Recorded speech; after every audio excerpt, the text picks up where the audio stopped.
Battle of Gods. Okay, we're into Super now. Yay! I guess Battle of Gods was still Z when it came out, but whatever. Battle of Gods 2015 is a good movie. Battle of Gods, the arc is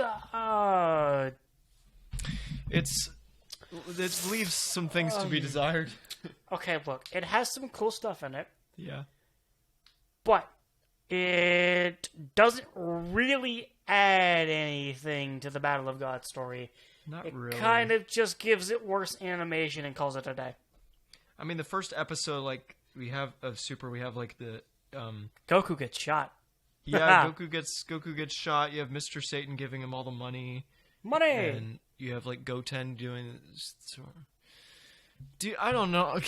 I don't know. Battle of Gods. Okay, or... well, we could... Okay, let's talk about this a little more. I think Battle of Gods deserves the attention. Yeah, sorry. Yeah, I'm getting I ahead think of Battle myself. of Gods deserves the attention a little bit, because, like, it's a good story. If we're counting both a movie and arc in one thing, the movie's going to carry, because of course it will. But, like, the arc... Okay, the arc has a change of setting. A boat. Right. Great. We don't see much battles over the ocean. That's pretty neat. That was cool. Yeah.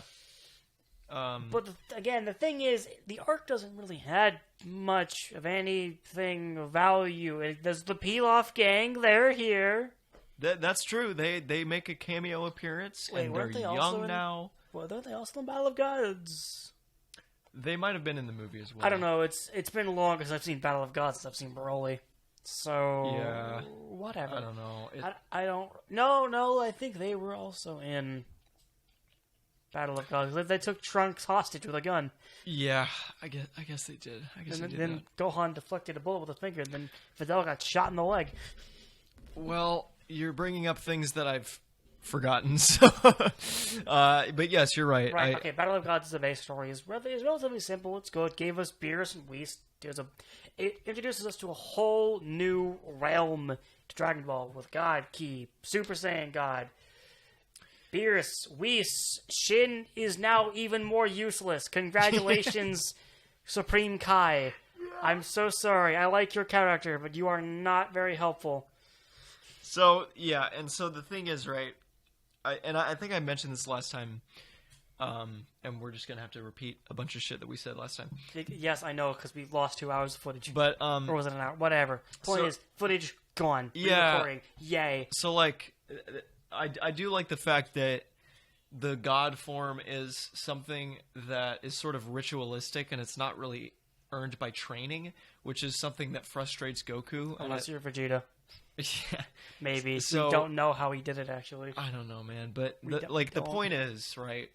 The point is that I think it is a cool concept about the origins of the transformation and how it doesn't really mesh with Goku, but he kind of has to learn to adapt with sort of the means of getting the transformation and sort of like accepting that, yeah, sometimes things fall into your lap, and sometimes you don't solve every problem by training in 100 times gravity, you know? Or like, on a small planet.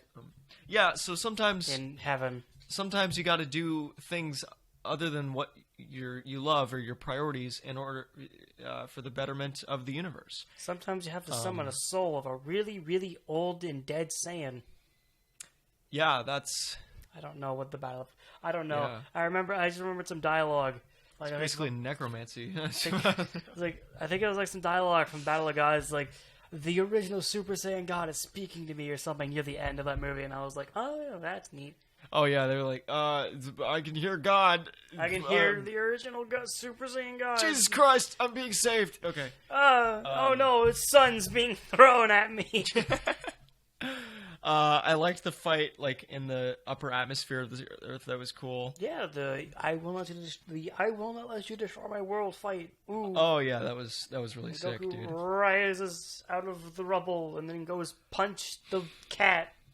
Yeah, honestly, Beerus and Whis, let's talk about them, because they are like the main factor in this story. They are the right. Beerus is our antagonist for the evening. He is the villain of the he's a dude. I do like the sort of the concept of like Beerus and Whis being these sort of neutral entities in the universe where they can't really side with good or evil. You know, even though Beerus is sort of... this meal's too salty, time to destroy half a planet. Boop. Yeah, like Beerus can destroy shit, but he destroys things unconditionally, right? Indeed. So it's like, it is interesting, like, seeing how they will set up the motivations of Beerus and Whis to even, you know, involve themselves with Earth and its warriors at all, which I think is cool. Like, they bring up the food, they bring up the... food is a constant thing with the them. delicacy. Oh, yeah. Yeah, the only reason the Earth isn't dead is because, Yeah, and food good, Lamau. the neutrality of Beerus and Whis comes up later in the Moro arc, which I would like to discuss a little in further detail when we get there. But yeah, overall, Beerus and Whis are great characters. And honestly, Beerus and Whis are the best parts of Battle of Gods. Without them... Oh, come on, we had the beautiful bingo dance performed by one and only star of the show, Prince Virginia. That's true. I didn't consider that as... Missed opportunity to have Vegeta go Super Saiyan 3 in Super Arc. I remember that some people complained about that for some reason. Well, I mean, that would have been cool, but, no. I don't really care about Super Saiyan 3 Vegeta. I mean, I used to when I was, my fan fiction days, but now it's just alright, whatever. I mean, yeah, whatever, but, come on, it would have been neat. Yeah. Even though I think he just doesn't care. I mean, I don't blame him for the form. 3 is a great look. It just doesn't seem practical. It's really not practical at all for Vegeta, of all people. I can't remember when... Did we talk about Super Saiyan 3 in the footage that wasn't destroyed? Yeah, we talked about Super Saiyan 3. We talked Okay. about everything in the Buu saga at this point. I believe, unless I'm forgetting something. I don't know. I don't know. It's been a hot second. It's been a week or so. Alright, so Battle of Gods, arc and movie combined into one big shebang. Where are we putting it? Because it was a very big deal when it came out. It was a big deal. I remember this. Specifically. It was the first real piece of Dragon Ball content we had gotten in years. That wasn't video games or, hero trailers. And I also remember I went to GameStop around the time this came out, and before I saw the movie, I played the greatest Dragon Ball game of all time. What is it? Battle of Z. Okay, alright. I have some beef with this game. Battle of Z seems like it will be a great game. I need some water. It seems like it would be a great game. I hear people who enjoy it, right?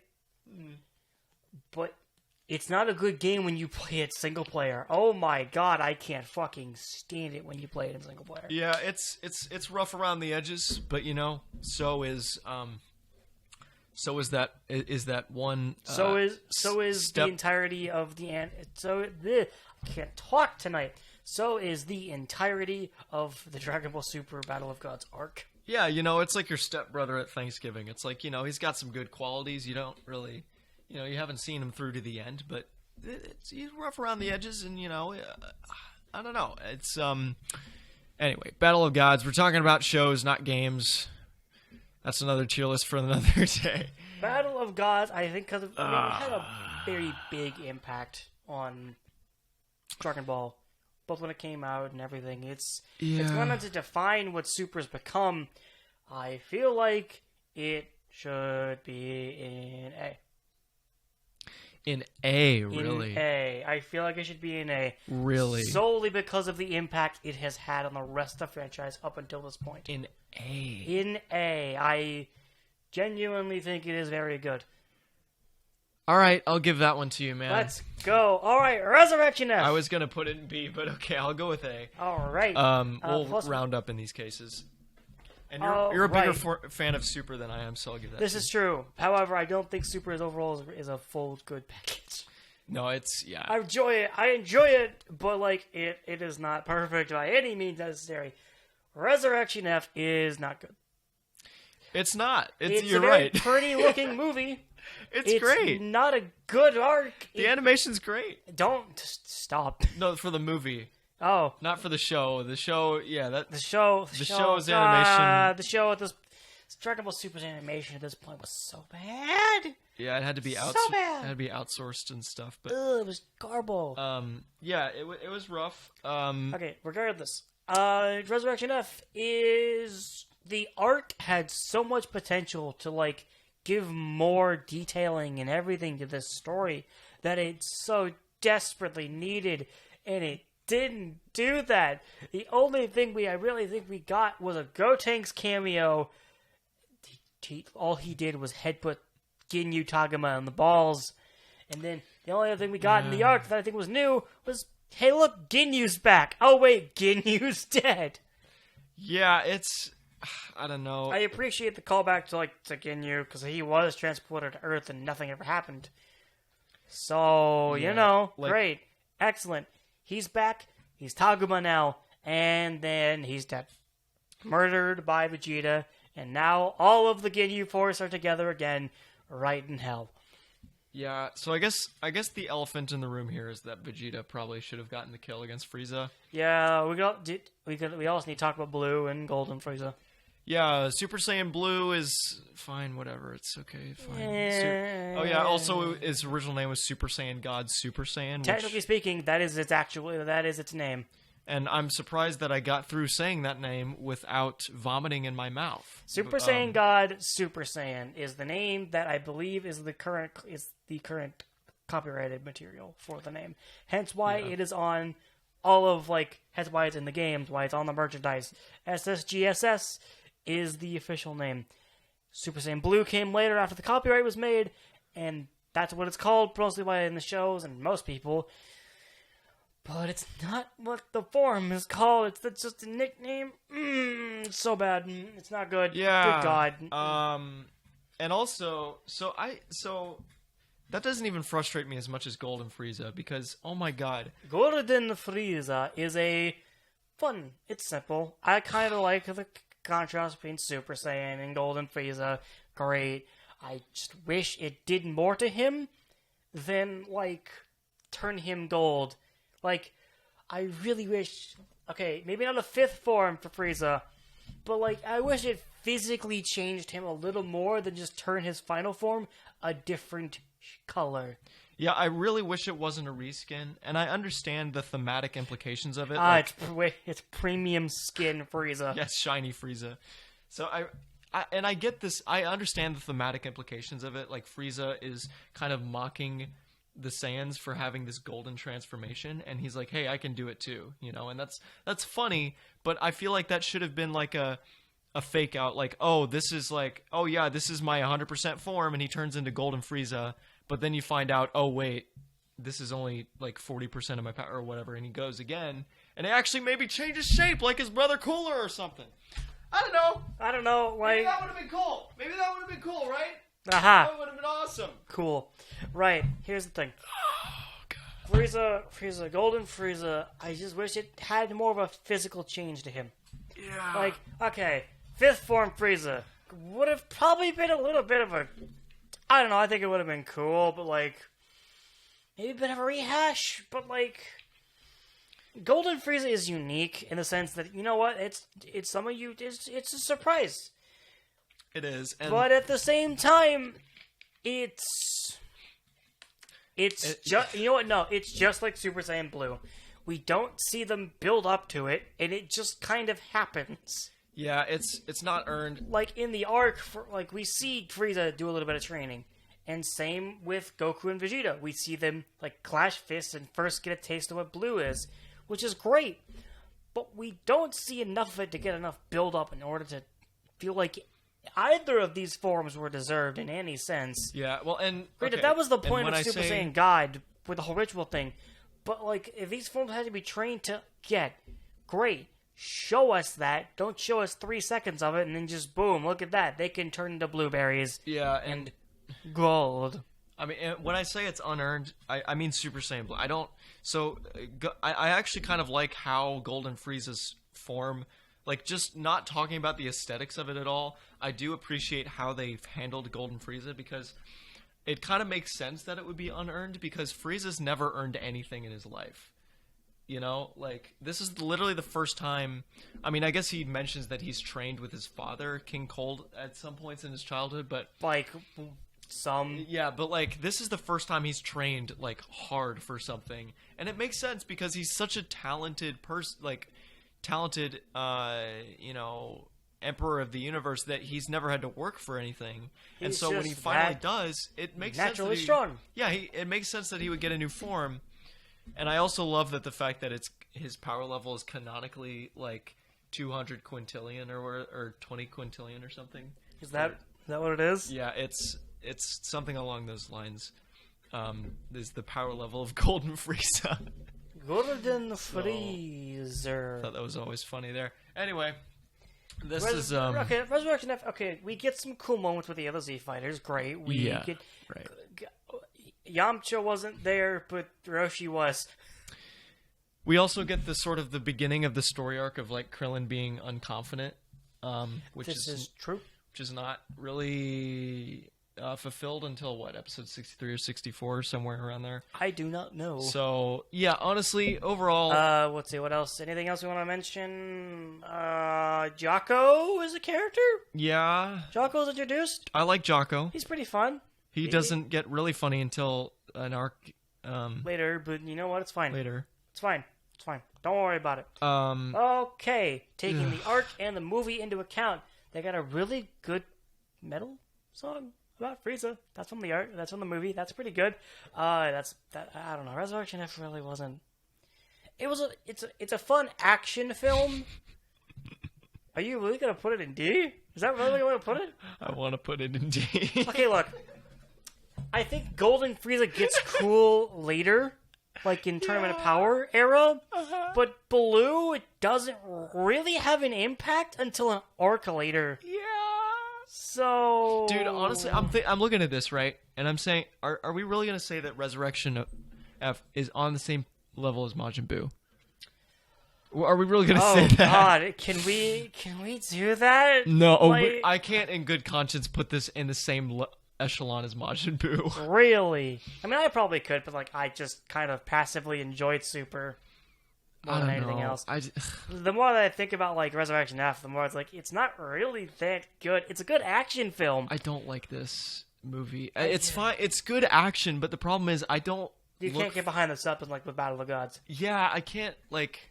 I don't look for action in general. So, and I guess I shouldn't be a Dragon Ball fan, but like. I don't know. Why do you like this show then? Well, just I don't know. I like. I'm messing with you, mate. I like Toriyama's charm. Like, okay, I will agree that I do think that Dragon Ball has mostly become more of an action show. Yeah. Than what it initially was. Right. However, I do think it has a lot of charm to it that you can't really get anywhere. You can't really replicate that easily. I would know. I've tried. Yeah. Yes. It's. I don't know, man. I'm thinking D, honestly. Like, I wanted to put Battle of Gods in B, but it's an A, so I feel like I need to compensate for that. You know what I'm saying? I don't know, man. Oh, excuse me. I had to get a drink of water to cleanse my soul after talking about freaking Resurrection of Frieza. I do agree that I think Resurrection F belongs in D. It's not very good. Like, Golden Frieza is like, okay. It gets better later. Same with Blue. Blue has more of an impact on anything later. But in terms of introduction, it's not very good. Resurrection F is just kind of a fun action film. Other than that, it ain't much. It's not like Battle of Gods, had a major impact and introduced us to way better characters. Moving on. Champa. We got Universe 6 tournament. Universe 6 tournament. Introducing us to the multiverse concept. Introducing us to Universe 6 in general. Giving us Hit, Kaba, Mettaton from Undertale. I don't... Fuck, what was the robot's name? Megato.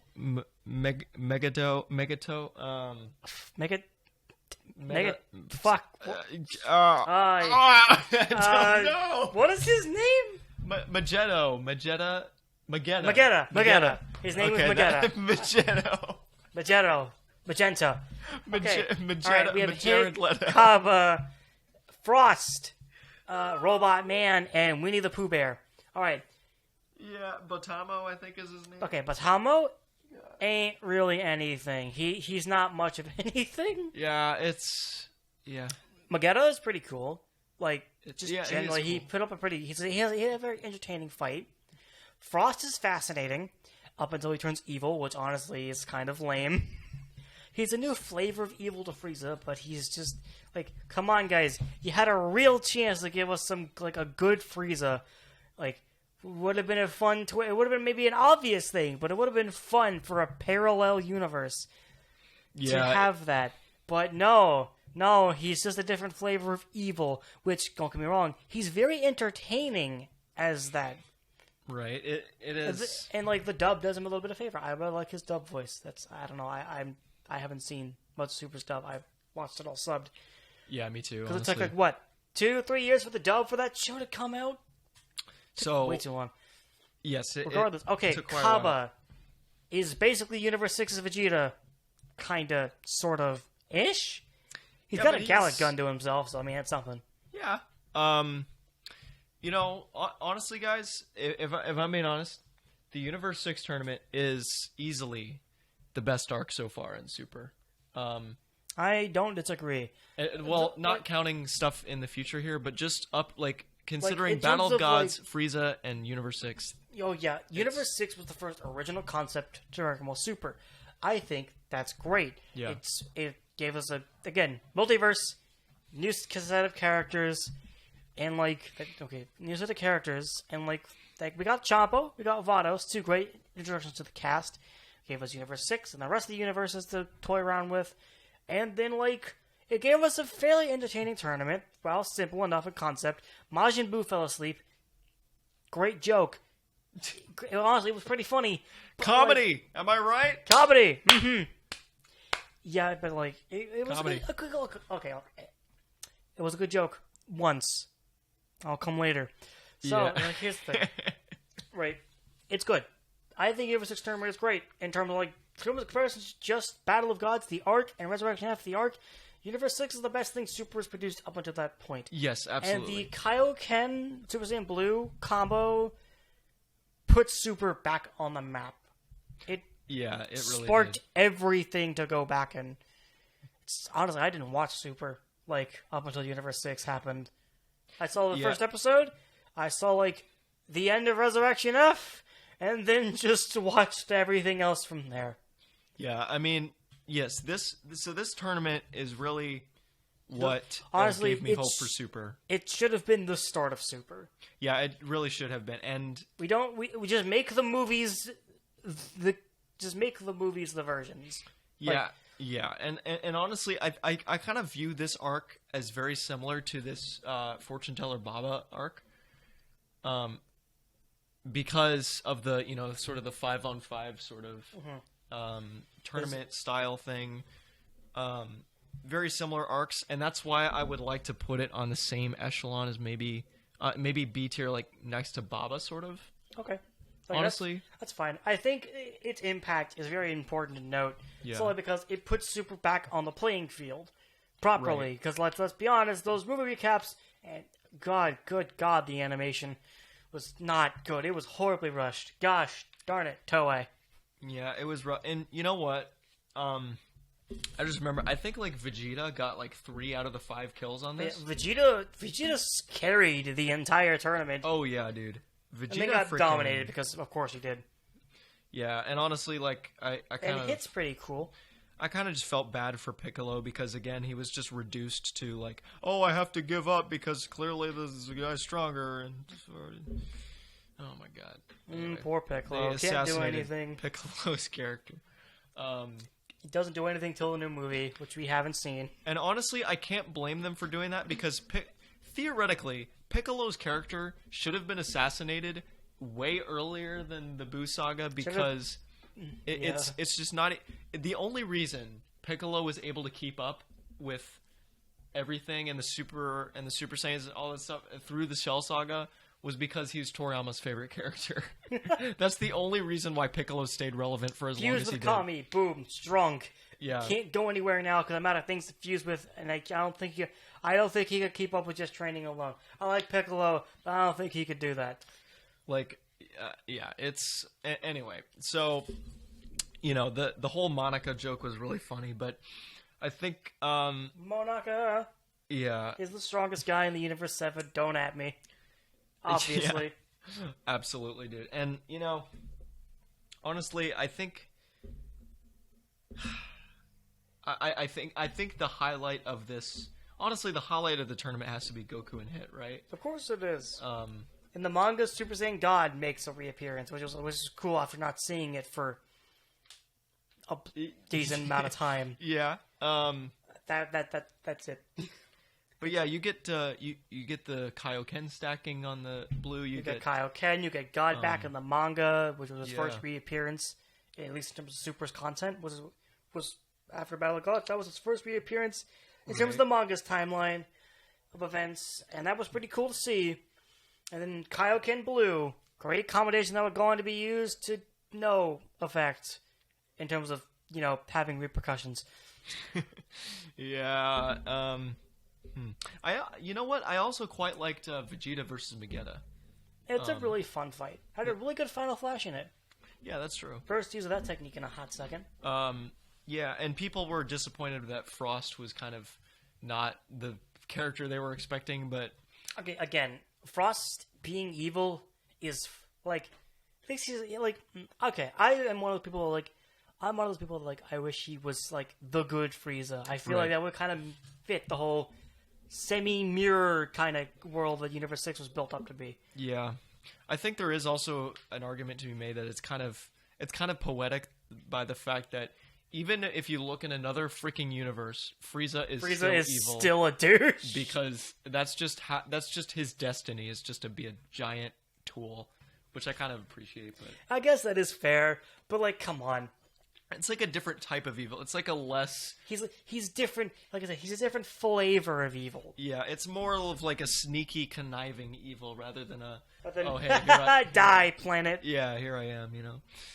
It's a little more subtle, so I can appreciate that. But overall, oh yeah, and the time stopping thing, that was time skip is unbeatable while he makes the donuts. Yeah, gave me part 3 flashbacks.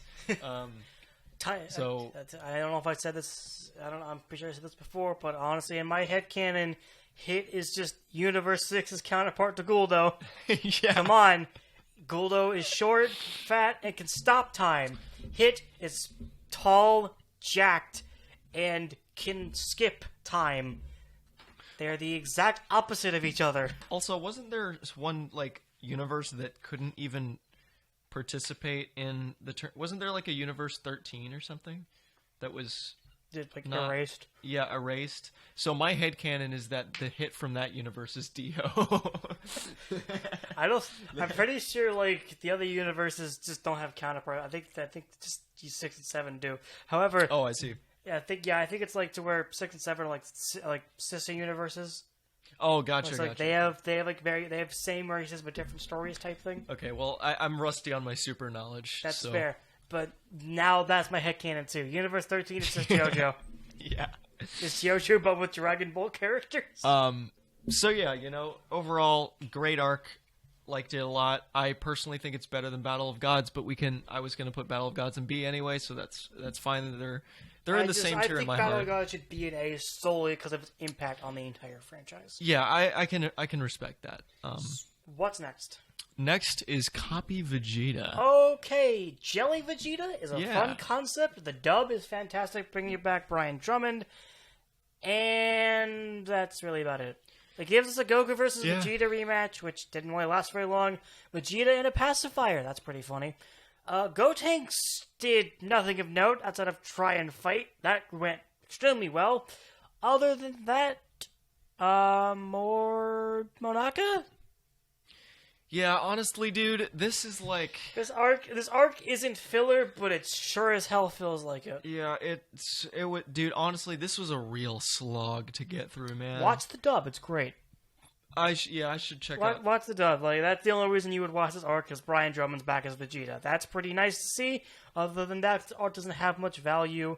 Other than, I find it funny that Jelly Vegeta happened before Goku Black, so now we have two counterparts that are evil-ish. Yeah, I mean, have Jelly Vegeta and Goku Black. Fuse them together, Jelly Gogeta.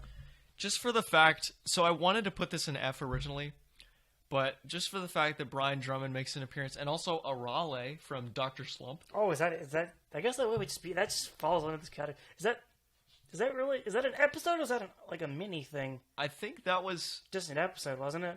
Well, yeah, but like she makes an appearance in the arc, right? Which is really what I'm looking at. I think. Right? I don't know. It's been a while. I'm pretty sure this is when she appears, but D. I don't know. Yeah. Let's. I guess D. I don't know. What do we have in D? We have Resurrection. We have the marriage arc. I forgot about this. And we have the one that I don't know, but I think the training with Goku. What about C? What's in C? We have Boo. The tournament before Boo. Is that the Minus arc?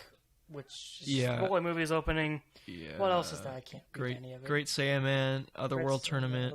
Okay. Yeah. Goku's training with Kami and Popo. Okay, yeah, I could definitely see just that. Not. Yeah. It really doesn't reach. Oh boy, here comes the controversial one between you and I. Oh, how dare you! All right, I'm sorry. Look, guys. Okay. Look, this is my favorite arc.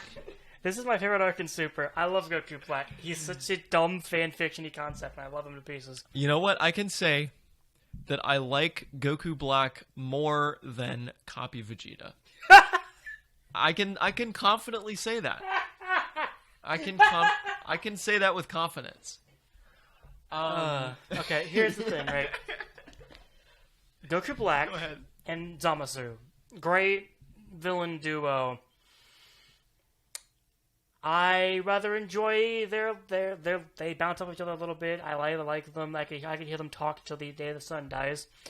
Yeah. Because, good lord, stop. Just stop. But could you stop killing everybody, please? Well, don't be assholes about it. You know, Okay, but actually, so here's the thing. Yeah. I love this arc. It's great. I think it's great. It's stupid because it's weirdly complicated with its time travel bullshit. Because there's so many mixing branches. It's like with the Android Saga and Trunks, the time traveling was a little wonky, but you could still follow it because you could still follow it fairly easily. It made an inkling of sense. Yeah, but with Goku Black, it's weird. Goku Black comes from a timeline where he met Goku, and then murdered Goasu, and then, he did the whole body switch thing, and then murdered Goku, then went to Trunks' timeline. Then he got got Trunks' timeline Zamasu, and they went on a killing spree in that timeline. Oh, I don't know how he ended up there, if he just picked that one. Yes, that one. That one will do.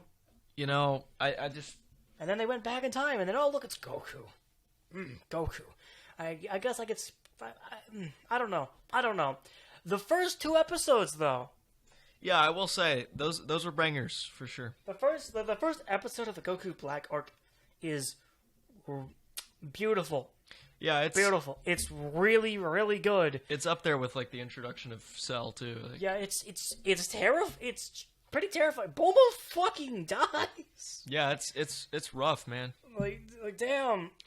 It's a cool introduction for sure. I like it a lot, which is what made me hype for the arc in general. But my disappointment became quickly immeasurable, and my day was quickly thereafter ruined. Guys, I'm gonna be honest. Okay, so here's the thing about Goku Black that everybody hates. Everybody hates the ending to Goku Black, right? Fuck. Correct. I would have to agree with that. So. God damn it.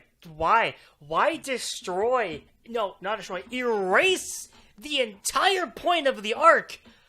And then have him go back in time to the present timeline. And then just tell him to fuck off. If you're going to erase the entire point of the arc, at least have him stay in the present to be part of the cast. Yeah, it was a terrible ending. And you know what? And before I even talk about that, I would like to pay homage to my boy Zamasu. I like Zamasu. I like him less when he's in Goku Black's body.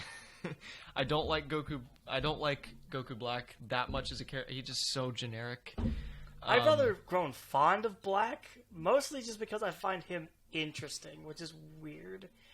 It's on one hand, he's kind of generic, but on the other hand, I find his concept fascinating.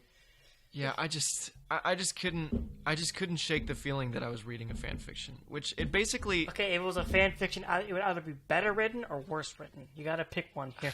Yeah, I mean...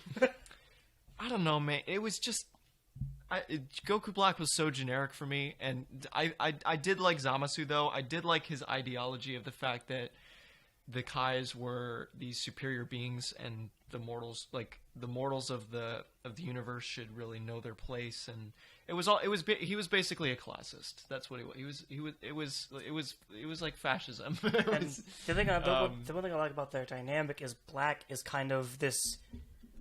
He's a weapon. He's a tool. Yeah, right. Like, he's there because he carries the same ideology, but it's hypocritical because he's using Goku's body to carry it out. Yes, it is hypocritical, and that is something I appreciate about his character. It's a flawed character, he's a villain and all that. That's cool. So, anyway, the reason... Sky Zamasu. Yes, Sky Zamasu. It's so stupid. Alright, go on. And once they had like the dripping thing down their face as the fuse thing, I was like, dude, I've already had enough slime from Copy Vegeta. I don't need. Oh, you mean like when they were like corrupt? Yeah. Anyway, that's beside the point. We could talk about melting Zamasu in a minute. Yeah, I at that point I was like, dude, I've already had enough jelly and sludge from Copy Vegeta. He had a giant arm at this point. So, oh yeah, dude. But the thing is, right? The reason I brought up the ending of Goku Black, yes, was because I wanted to get that out of the way before I talked about the thing that I really don't like about this arc. Because believe it or not, the ending to Goku Black is not my least favorite part of the arc. I'm amazed. All right, continue. This is why this arc sucks, in my opinion, because the thing that most people regard as the worst thing in Super is not even the deepest pit of hell that this arc provides. Okay. The thing that frustrates me most about Goku Black is, now pardon my language, is the fucking power scaling. Is out of whack. Oh, right, Rage Trunks. I forgot you really don't like that. Okay, here's the thing about that, right? I hate it too. Oh, good fucking god. Okay.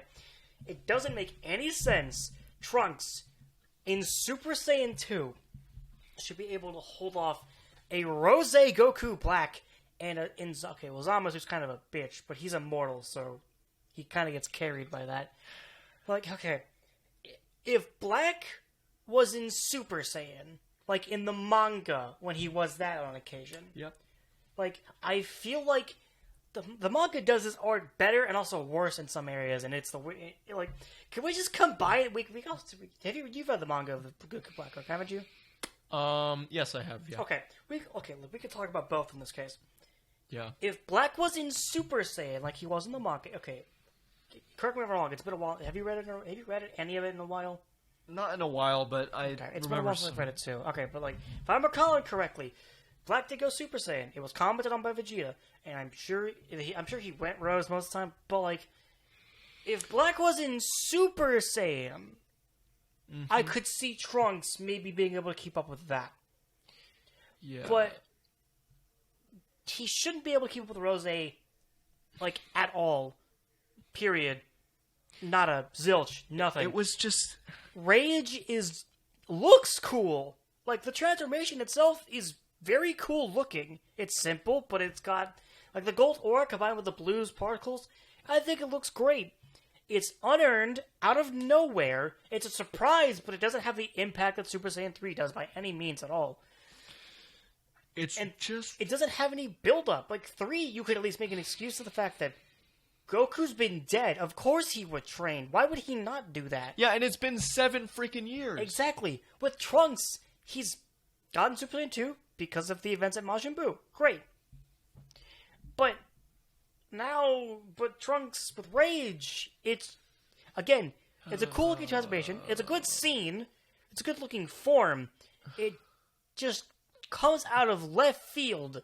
I was also very disappointed by Super Saiyan 2 Trunks. I thought his hair would have done something different, but... Technically his hair does something a little different. A little, but it... Okay, look, it's more than Vegeta. Yeah, it is more than Vegeta, and honestly, it's arguable that he even ever turned Super Saiyan 2 and Z, but that's another discussion. We've already talked about Majin Buu. Yeah, so... I don't know. It is an ass pull because...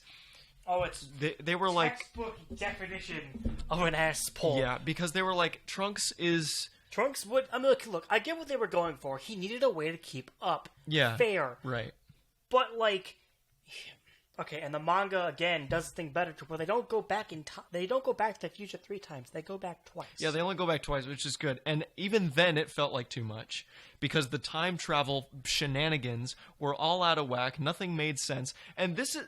Y'all... Okay, one of the reasons I like shonen anime is because... Okay, it's not just action. They make sure... A lot of shows make sure... that the plot makes very sturdy sense. You see this in Hunter x Hunter. You see this in even freaking Yu-Gi-Oh! For Christ's sake.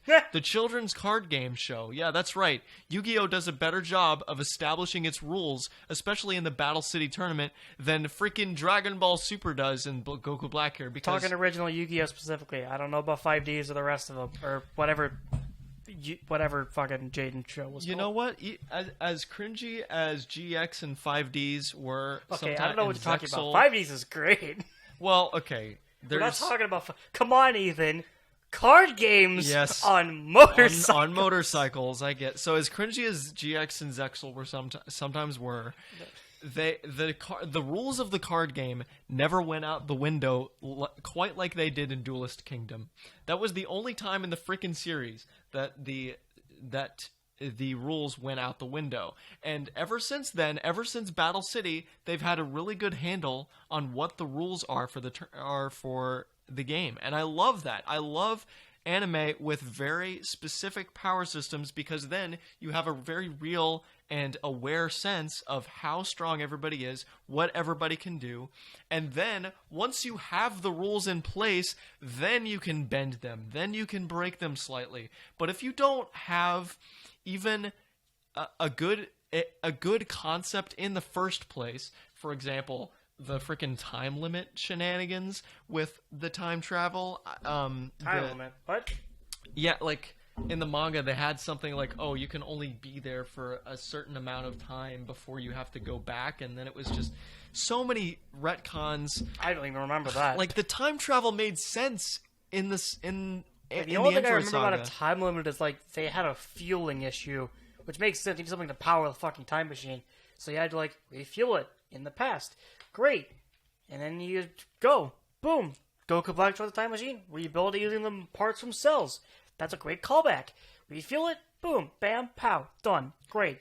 I don't remember the time limit though. I haven't read the manga in a hot second. So like, dude, even in the anime, it was so convoluted. They went back 3 times, which is not good at all. Like, good lord, going back the 3rd time, probably one of the worst things that arc made because like the time chamber exists, guys. Okay. Like, yeah. Okay, maybe if Trunks... Oh, wait, did Trunks go back the 2nd time? I don't remember. I recall he... Fuck, I don't know. I don't even remember the anime. I don't remember the anime. I mean, it's been a hot minute or two. Did Yeah. you go back a 2nd time? Because like, I know he got stuck in the I know he got stuck in the future. Yeah. Because when Goku and Vegeta were taken down. I don't remember if that was the 2nd time they went to the future or the 3rd time. I don't even remember the anime, dude. It's been so long. Because I've watched the anime and read the manga for this arc, regrettably, and yeah, I don't know, dude. All right, Sky Zamasu versus mini clone Zamasu. Yeah, it's so stupid. Sky Zamasu. Fucking... The fact that we even have to utter those words in succession. Okay, the clone Zamasu thing, that I can buy. Because, like, again, he is technically immortal, but, like, half of him isn't. Great. So if you cut him in half, boom. But then, like, he'll regrow. That makes more sense than him splitting in half and becoming the fucking sky. I'm going to make sure we're still recording because God knows I'm not going to talk about the Goku Black arc for a 3rd time. Let's talk about it for a 3rd time. Oh, Jesus Christ. I don't know, man. If you're asking me, I want to put this arc in D. No. But put it in C. All right, we're putting it in C. Aha!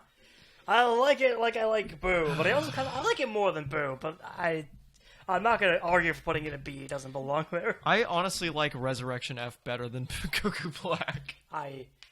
No. Honestly. You are wrong.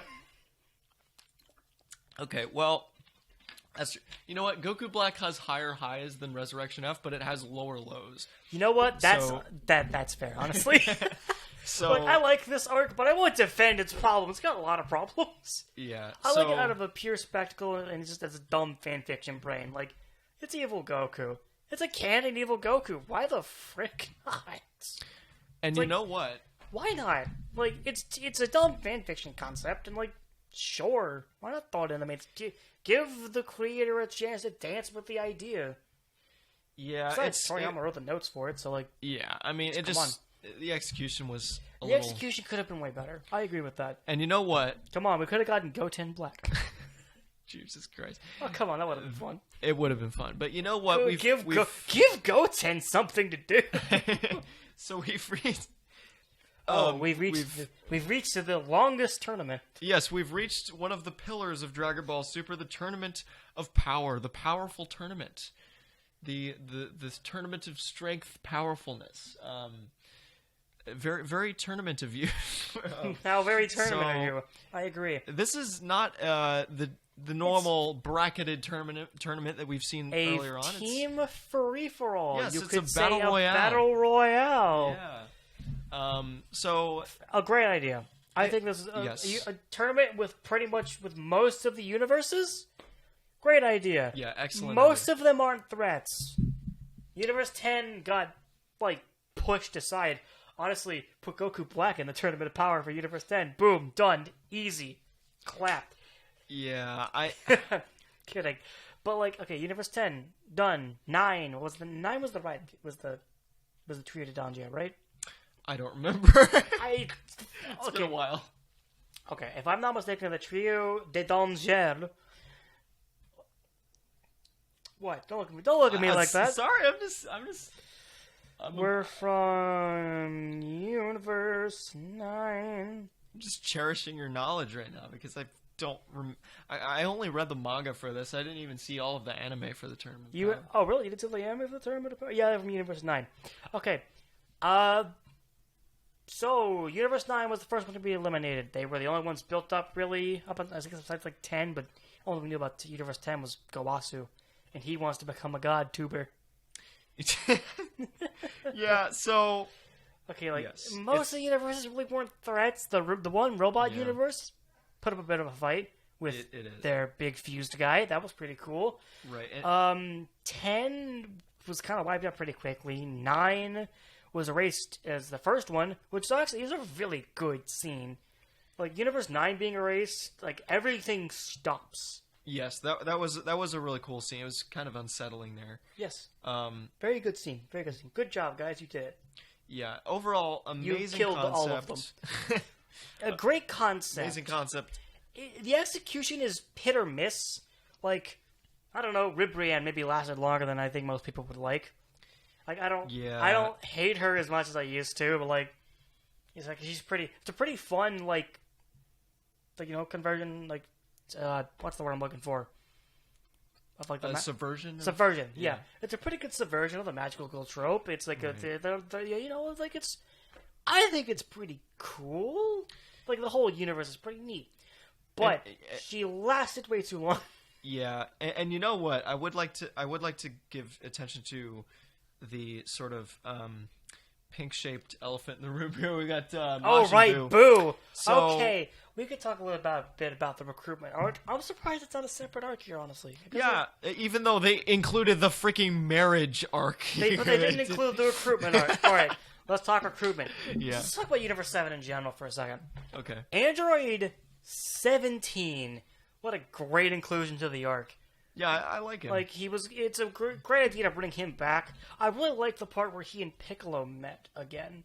That was cool. Like him rolling up his sleeves like he did before that fight. Piccolo taking off his turban. Yeah, right. That was neat. Like, that was a really good nod to they never ended. It's like, Goku never, it only now occurred when I was watching Super for the first time, back when it was coming out, that Goku never met 17. Like, oh, jeez, that's right. Never met 17 up until they met on the island in Super. That's crazy to think about. Wow, I guess so. Yeah, like, it's really weird to think about the fact that those two never met, like, ever. Wow. 16 met Goku.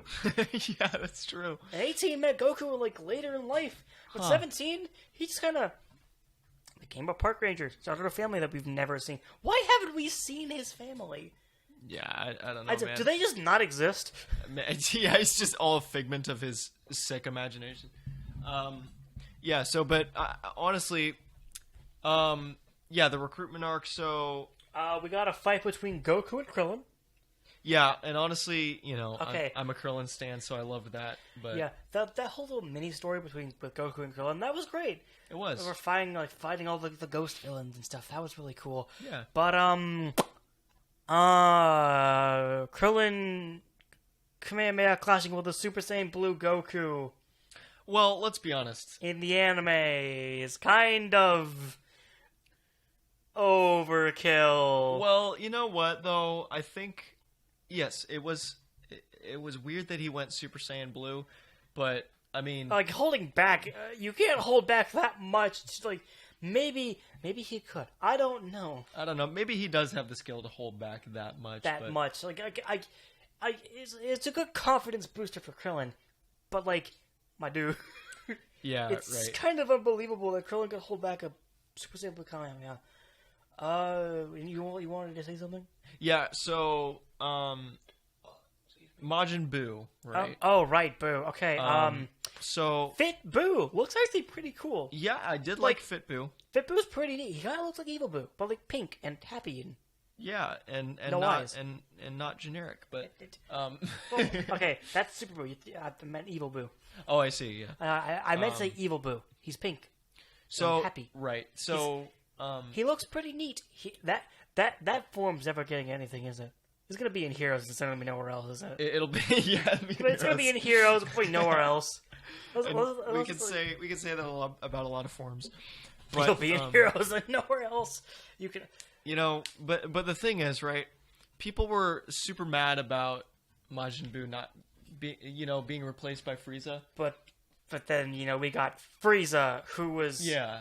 who was extremely entertaining in this arc. Let's be honest. Frieza was way better than Buu would have been. Okay, Boo would have been fascinating to see. Yeah. Like how he would have fought, how his like abilities, like he can heal people. Imagine having a healer, a cleric that can kill you. Oh yeah. It's like a cleric that can one-shot you with the power of candy beams. You know, and I think that would have been a cool thing for to have a healing thing.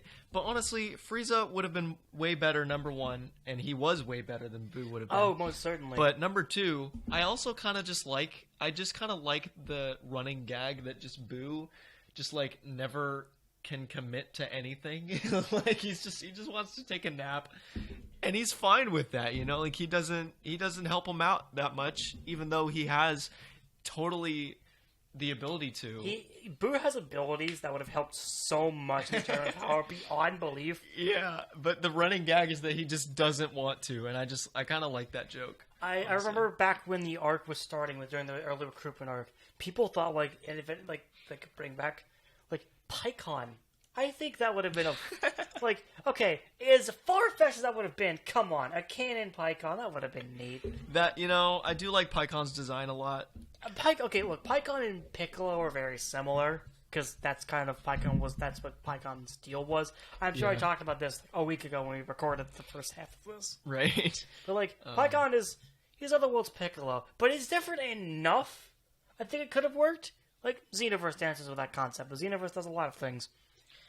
Xenoverse does do many of the things. Stop making DLC for it. We're not talking. Okay, how was Xenoverse again? Tournament of Power. I remember people making rosters for what they could have done. After Boo fell specifically, Frieza, PyCon, other dead people that I'm sure I could think of off the top of my head. And you know what? I would like to bring up I would like to bring up the little tingle of the back for the Super Saiyan transformation. Oh, right, Universe 6. Okay. When I first saw it, I had an issue with it. At this point, I really don't care. I do think that how they explained it was horrible. How it was done was bad. However, I do think simply explaining the feeling you have when you turn Super Saiyan is fine. Yes. I just think it was dumb to explain it like that. Yeah. I feel like the legendary form of your people shouldn't be reduced to a back tingle. Okay, I really think Kaba should have just fucking punched Kale in the face, and then Cauliflower would have exploded. Yeah, and honestly, dude, you know, Like, I don't mind the idea of including that little bit of flavor text because it's flavor text, yeah, right? it's flavor text. Like, it's there to explain what it feels like we turn Super Saiyan. That, Yeah. you know what? That makes sense. However, Cauliflower and, well, I'm just gonna talk about Cauliflower. Cauliflower is Universe 6's Goku. I'll be honest here. So, bullshit is abound. yeah, and you know, that ties into a bigger problem that people have contention with is that there seems to be a as Vegeta would put it, there seems to be rather a Super Saiyan bargain sale going on. Yeah, like, okay. Ever since the Buu arc, it seems like Yeah, Super Saiyan, base Super Saiyan specifically, has kind of been reduced to like it's still a good transformation, but Yeah. like it's flair at this Right. point. Like, okay, Cauliflower did it pretty quickly, but then there's Kale. Kale's a different story. Female Broly is, I like her honestly as a character. yeah, She reminds me of like Z base Broly, honestly. and you know what though? Yeah. I don't have a problem with the fact that so many people can turn Super Saiyan because that's why you add higher levels of Super Saiyan so that can feel like the new special. It's why Kaba turning Super Saiyan 2 was kind of cool in the tournament. Yeah, and that's like, essential. It wasn't a big moment, but like it was good for his character to get that. When Like- he lost. Like normalizing the Super Saiyan transformation, I feel like is an essential part of maintaining the power escalation of the series, which is a vital part of the series, I feel like. But Yeah. I think that the real problem is not with the amount of people that have Super Saiyan. I think the problem How is easy it's earned. yes, how it's not earned by Goten, Trunks. Kaba. Well, actually, no. Kaba actually earned that. Cauliflower. Yeah, Kaba did earn it, I guess. But Kaba earned it a little bit. Kale. Rough. Kind of? Sort of. Okay, I don't look. know. Kale's like whole. She didn't technically go Super Saiyan 2. She technically controlled her Super Saiyan form. I guess so. So that technically counts. She earned that much. Her super. Kale is weird. Kale is a weird thing. Because, like, when she transforms, she's basically instant legendary. yeah, And, like, she's out of control. She is. She's like. She is like, I don't know, like Second Coming Broly. yeah. She Right, doesn't speak. She screams and anything. At least Legendary Super Saiyan from the Broly from the first Z movie talked. He talked to at least up until he started screaming Kakarot. And then in Second Coming, he's had no brain. We don't talk about Bio Broly on this. Okay, we can talk about Bio Broly. We're not talking about it here. Talk about Bollywood. You can play as him in Heroes. Oh, I'm sure you can. You can. It's something. I would say it's You great. can't even play as Bio Broly in Tenkaichi 3, so You I can play as him in Heroes. am very surprised. You shouldn't be surprised. Everything's in here. Everything is in Heroes. I suppose it is, but you know what though? Back on topic. Okay, Kale. Yeah. Her Super Saiyan equivalent appears to just be legendary, from what I understand. Right. Unlike Broly, unlike Super's Broly specifically, who appears to be different, similar. Yes, and Kale at least earned something. Sort of. Honestly, the only problem I have with this is Cauliflower. yeah, Cauliflower appears to pick up on this a lot faster. Kale, while picking up on Super Saiyan as a form quickly, is completely unable to control it up until a certain point in the actual tournament. So she earns that much at least. Cauliflower just kind of gets Super Saiyan, appears to go Super Saiyan 2 in the same episode, and then later doesn't know how to go Super Saiyan 2, and then goes Super Saiyan 2 in the tournament after unveiling Super Saiyan Grade 3 Cauliflower to the world, which is hilarious. I love that form, guy. I love when that form gets called back to. I don't know, man. It's all just cluster truck of transformations, and honestly, Look, I like the flavor text. I'm glad it's there. The point being is, like, I'm glad the flavor text is there. I like kale and cauliflower. Are they lesbians? I don't know. who knows? All right, let's see what else we can talk about. We could keep this Universe 6 train going. Let's talk about Hit again. It's cool. Hit's cool. He's got into something cool. Like, that's about all we can say. Like, Yeah. the little mini arc. We didn't talk about the mini arc Oh yeah, where he kills Goku. where he fucking kills Goku. Well, he is an assassin, so. It's true. Like, okay, Goku died again. Congratulations, mate. You died one more time. Add chuck one off the list for on your bingo cards. Goku died in Super. Congratulations. Yeah. So, I guess he died 2 more times in Super because Goku Black killed him. Oh wait, did he? Yeah, because when they body swapped, Zamasu just shows up, fucking murks Goku in front of Goten and Chi-Chi, and then murders Goten and Chi-Chi. That's right. I forgot about That's that. metal as fuck. It was pretty metal. Still in C tier though. Shut up! I know. I can be upset about things, still like it. Yes. Right. Okay. So Hit. I'm just new raining on the abilities. parade. Good team up, with Goku Yeah. and him versus the plank of wood. We'll get to him in a second. But Hit. Cool. Glad he's back. Does some cool stuff. Loses. Duh. Yep. Frost. Team up with Frieza. Fascinating. We get to see 100% Power Frost. That's pretty neat. Gets murked immediately after. Rip. That man is gone off the arena, and then he gets erased. Yeah. Because he tries to shoot off from the freaking thing. Good job, Frost. Don't trust anybody. You should not even your counterpart, who's also evil and a dictator. Space dictator. And then, Yes. okay, we can talk about Kefla. Alright, Kefla. I like her. A bit annoying, at least in fighters, but I like her. Right. Okay.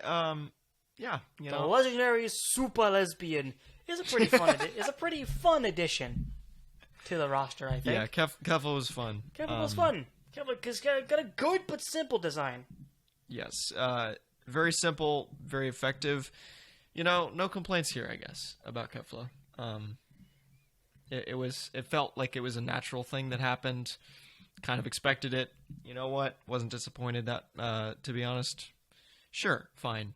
Now you mentioned a plank of wood. Jiren's a table. That's what Jiren is. Jiren is a table. He's tough. He's durable. He's got a bears. shiny finish sometimes. Yep, he is the thing that you eat the plot from. He is the dining table. Jiren gives me the most Dragon Ball Z style vibes. All right, interesting. Kind of rough. Let's say it's roughly. Yeah. He's a tool for action. Right. But the thing with Z was that its tools for action had much more character. Yes, and they also had like Dragon Ball significance. to me, it's true. Dragon Ball had a much more fun and comedic vibe, but then it transitioned more into moments in the story that felt natural in martial arts. Yeah. Right. Z had much more of a combat focus. It explored way more things, and then had just many more events to it and story bits to it. Super has a problem where it's a lot. It has a lot of great ideas, and some of them are pretty well executed. Some of them aren't. Some of them are Goku Black arc, which I love, but I love a lot of concepts in there, and I like the villains, but it's not the best thing in the world. And then the multiverse concept, great. Universe 6 is fantastic. A lot of the cast is good. Fuck, Winnie the Pooh Bear ain't all that bad. He's just kind of bad in comparison to the rest of his teammates. Yeah. But Jiren, Universe 11 is honestly carried by a lot of the jobber time. Yes. Time Patrol. Yes. The Xenoverse guys. Of course. Yeah. Jiren, Universe 11, Yes. personality-wise, Yes. is carried by Toppo, Absolutely. Dispo, and of course the rest of the jobbers, probably troopers. Because even those jobbers had a lot of fun personalities to them. We forgot to talk about the preliminaries as well. With Gohan, Goku, and Yeah. Right. Boo. Let's That talk was the about Jiren thing. first. Okay. Yeah. Jiren, like Z villains, is a catalyst for great moments, specifically another transformation. That's why I draw the Z comparison. He's a table. I know he's a table. I know he's a table. Trust me, I know. He's a table. Like, he's a catalyst for a big moment, a transformation. Not many people in Super could say that, except for, I guess, Beerus. But I'm not even gonna count Frieza as fucking anything. And that's what I hate about Super, is that everything's just about the moments, and none of them are earned. And it's like, they're just trying to go for the flashy moments. UI, I think, is something that has been built up from the very beginning. Yes, UI was earned. That's the one That's what God. That was the point of God. The only thing we can unearn is Blue and fucking Ikari. Yeah, right. And Ikari Trunks. Blue, Golden Frieza. Okay, well, actually, Golden Frieza is lesser. Blue and Ikari Trunks are the two main blemishes on Super's transformation record. Right, and that's just talking about transformations, though. If we want to talk about moments, like, freaking Vegeta using his explosion attack or whatever, that's... Okay, Vegeta, they clearly did not know what to do with Vegeta in Super. Good lord. They repeated an arc that didn't need to be repeated. I know, it was so dumb. I don't know. Anyway, yes. So UI Jiren. Ultra Instinct. That's Jiren great. is the catalyst for Ultra Instinct. It was cool. And Ultra Instinct is something that comes up later, but honestly, I'm a little hesitant to talk about it since you haven't read Moro. Okay, I haven't read Moro. I know what happens in Moro. Right. The thing I know more about is the Granola arc, but I haven't read the Granola arc. I just know what happened in the Granola arc. Okay, and I don't know anything about the Granola arc except what Granola neither looks of us like. have read it. We're probably not going to rank the Granola arc. Yeah. Is it even on this list? It is on this list, and actually I can put a row below this. Haven't read because I know what happens in it, but Moro, I haven't read it. Right. Well, I've read. Okay, no, I've read some of Moro. You know what? Yeah, let's add this. But you can at least talk about Moro because you've read it. I know what happens in it, but I haven't read it. Yeah. But with Granola, I haven't read it. I just know what happens in it, and you haven't read it. Period. So I know what he looks like. Okay, look, Granola's a great design. Just straight up, no cap. Pretty good look. Yeah, he's pretty cool. He's pretty cool. But back to the tournament. Yeah, let's finish up Tournament of Power. Great imagery. A lot of good things happen in this arc. Yeah, right. A lot. Oh, we forgot. Speaking of back to Universe 6, we forgot about the Namekians. Oh yeah, the Namekians. That was neat. They were neat. It's good. Again, great concept. Not much done with it because we didn't really have much time to develop them. Yeah, I mean, But there's a lot of good things in the Tournament of Power. There's a lot of good things in most of Super. Just with the Tournament of Power specifically, there really wasn't much time to develop any of it. Right.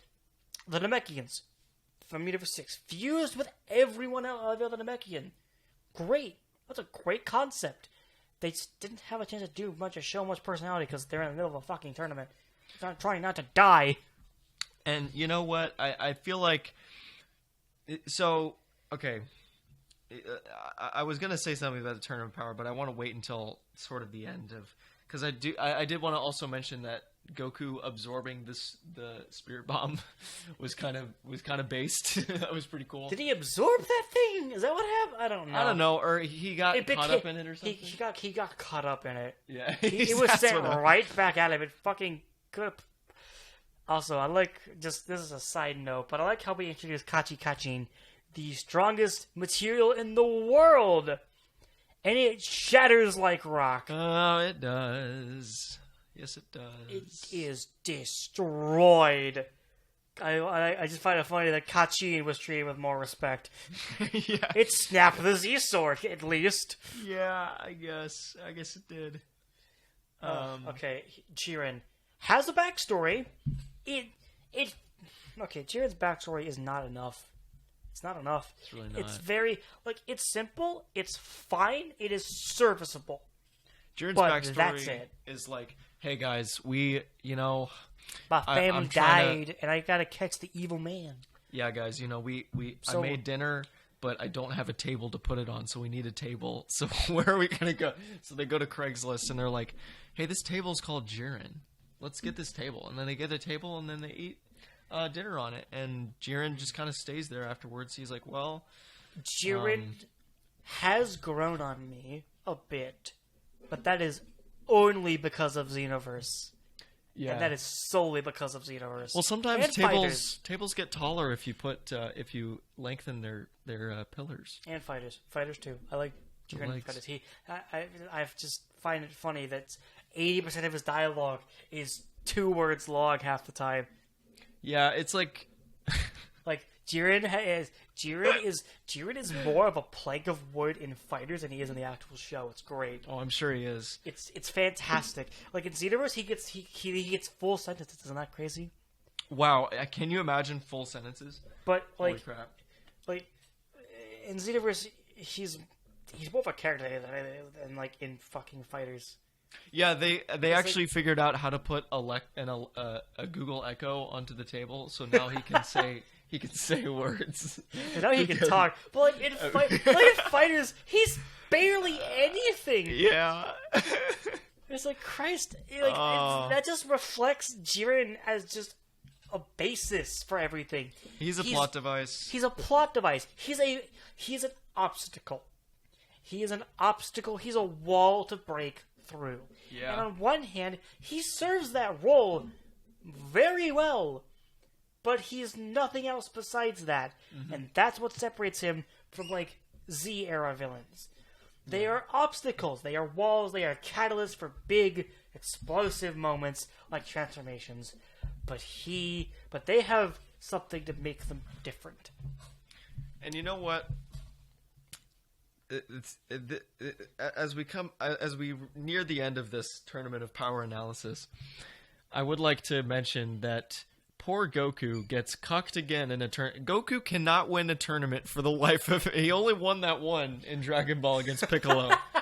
Goku cannot win a tournament for Bro, you know what? I still find it funny that 17 won the fucking tournament of power. I love that. That's so good. It's good. It's like, great. you know what? Good. You know what? He didn't get and then he got his boat. Yeah. Courtesy of Bulma. Yeah, I mean, yes. I feel like it was good, and I kind of knew from the beginning that Goku wouldn't be the winner. Of course, look, Vegeta can win tournaments. Goku, that's the difference between Goku and Vegeta. Vegeta could probably win a tournament. He probably could win a tournament, yeah. The only tournament Goku's winning is if it's the 23rd one, and that's it. So the 23rd tournament of power, Goku wins. Yeah. So, but yes. So that was good. That was a good decision. Super Dragon Balls was a neat idea. Oh, we just neglected the Super Dragon Balls, dude. I love how one of them was just the planet.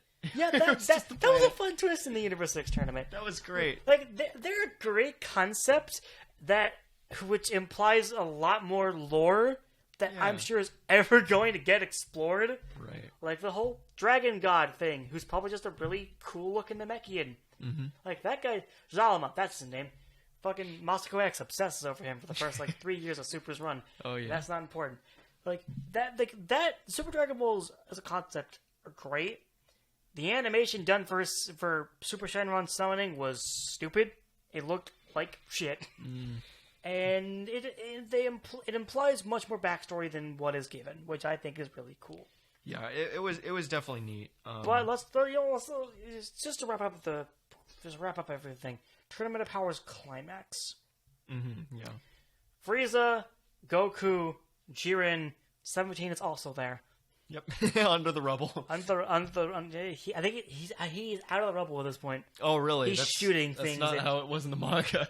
Really? Was he just out the whole time? He was just under the rubble the whole time. Okay, so in the anime, 17 comes out of the rubble. He helps Goku and Vegeta. Not Vegeta. And Frieza. I actually do. I actually saw that clip now that you mention it. Yeah, he helps in that fight. He does. Yeah. Was he just in the rubble the entire time? I think so, yeah, in the manga. What the fuck? he just gets the win by default then. Yeah, basically. It doesn't even help. He just gets it because he's still there. Yeah, I think I need to watch the anime for this, but anyway. Ultra Instinct Roshi is kind of a neat idea, but I don't think it was... Jiren, really? You have to do it with the main wall of the arc?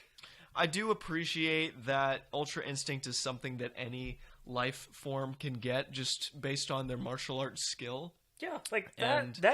I mean, it makes sense. Yeah. Like I don't doubt Roshi could do something like that.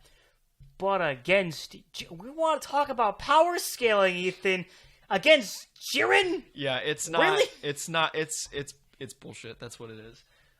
That does frustrate me, and I think that they could have utilized Roshi against someone else other than freaking Jiren. Especially in the manga specifically.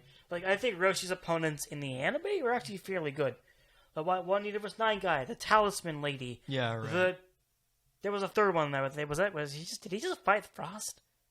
I feel like there was a third. I feel like there was a third guy before he fought Frost. I don't even remember, dude. I don't remember either. Dang it. Well, whatever. The point being, yeah. Tournament power, great closure, good. I think it belongs in B. Yeah, and okay. So before we rank this, I do want to say a couple things. Number one. Yes. Krillin Ultra Instinct, we need it. Bro. I'm telling you, get Xenoverse on your PC, mod that shit. You know what? Mod Xenoverse on your PC. You'll find anything you want. Look, if I can find a future Gohan with a robot arm that can turn Super Saiyan 4, you can find Ultra Instinct Krillin. So, yes, and number two. So, okay.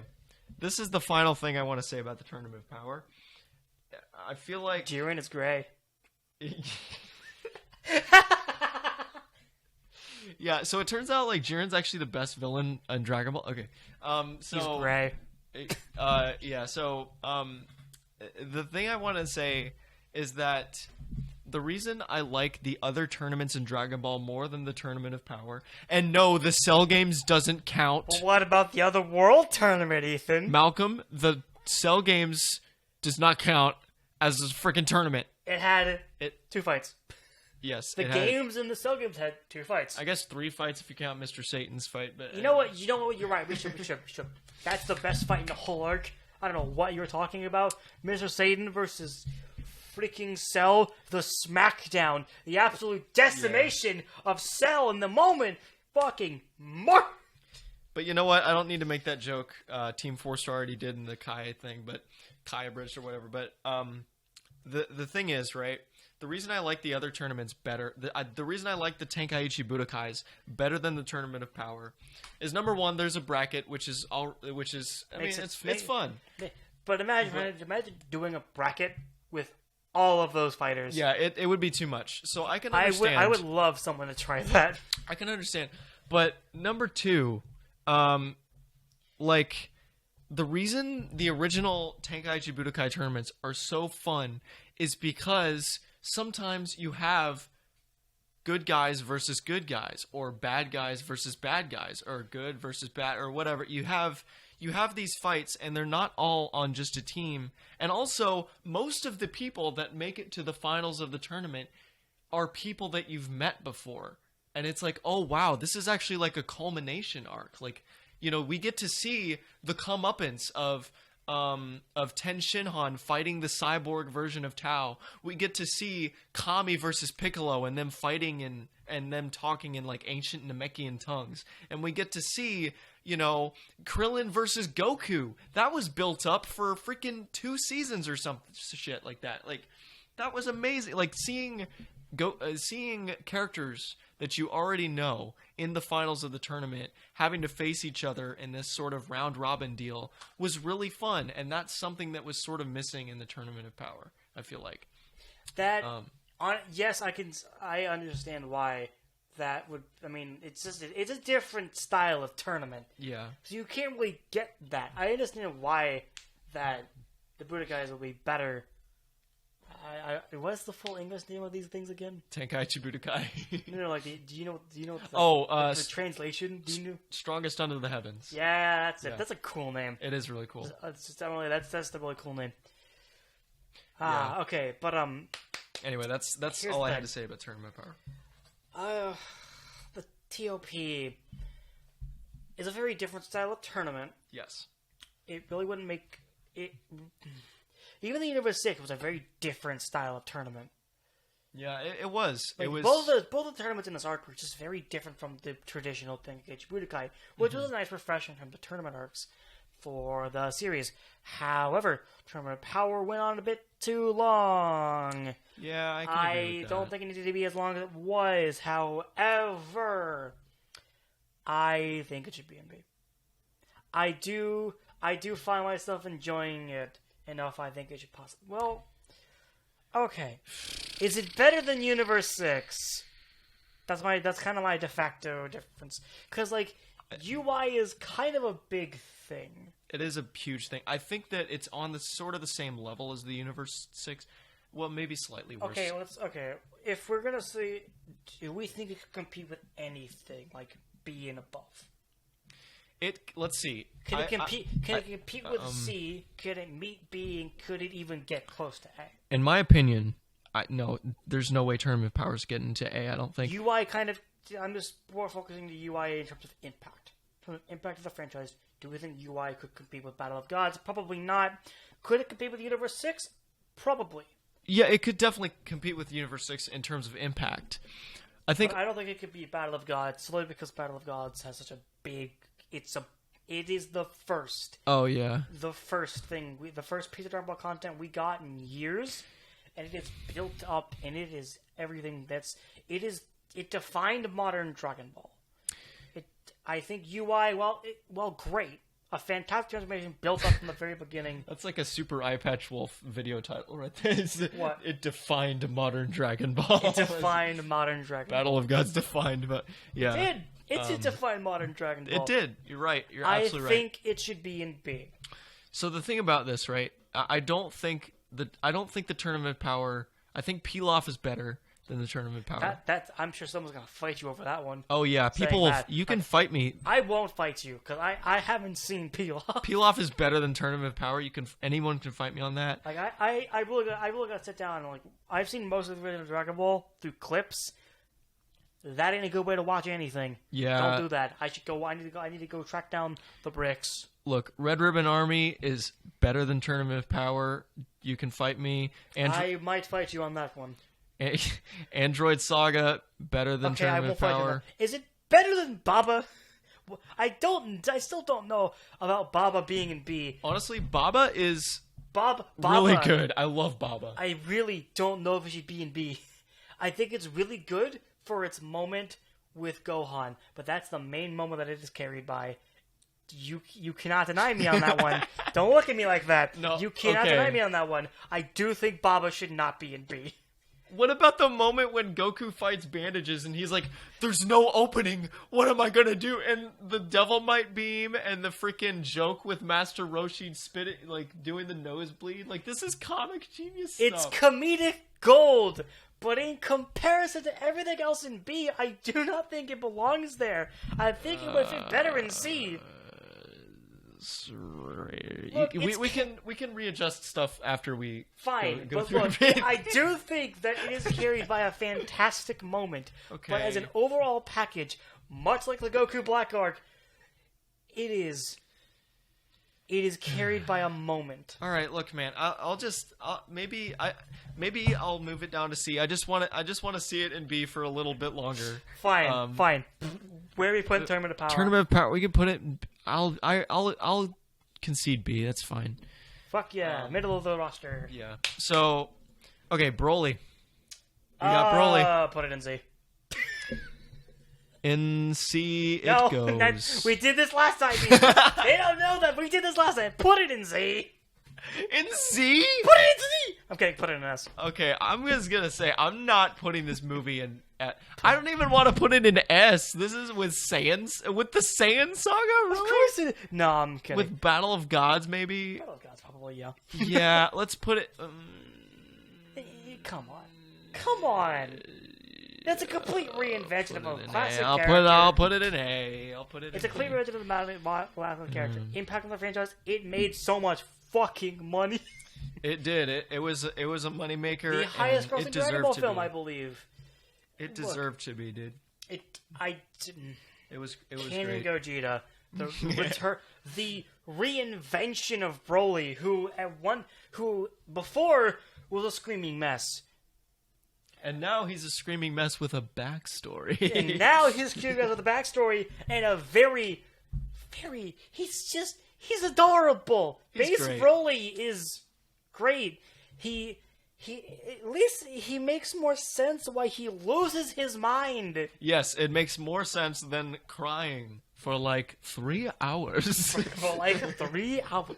Like, okay, Is it the I third want Team Force Broly reference? to be an A solely because I think it is a great film. Yes. Look, it may be a lot of action, like most of what modern Dragon Ball is, but it does it better than Resurrection F.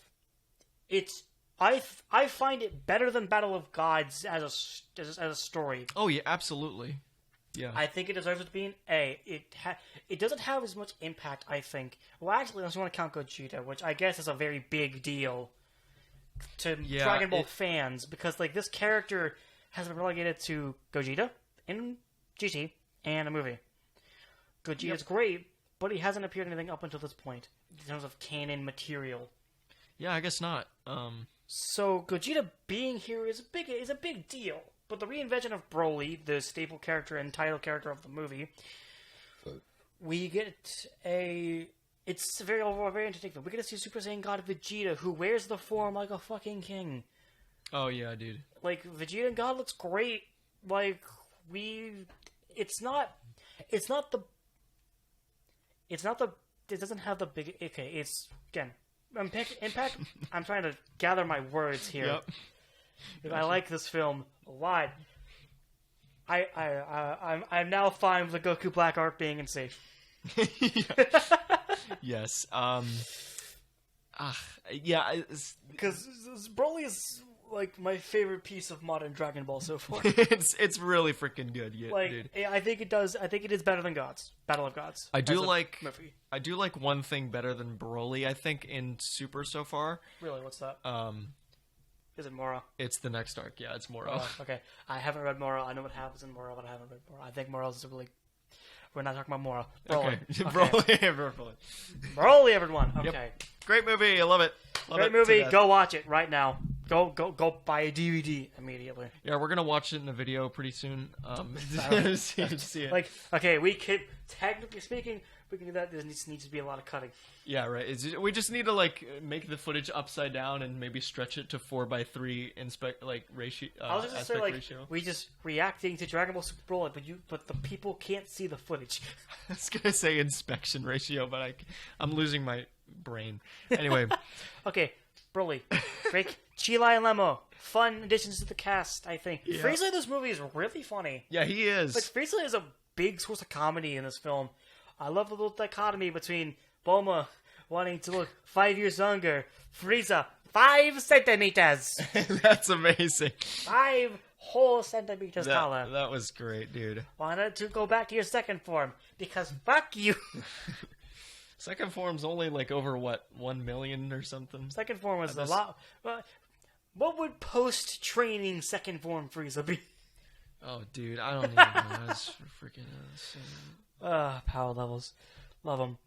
I just think this film is just good. It's got a lot. It's good. Look, it gave us the reinvention of the Minus arc, which is probably what desperately needed to be redone, or at least tweaked. The Minus story needed to be tweaked. I think the way it was tweaked and redone here is good. Bardock is great. He is good.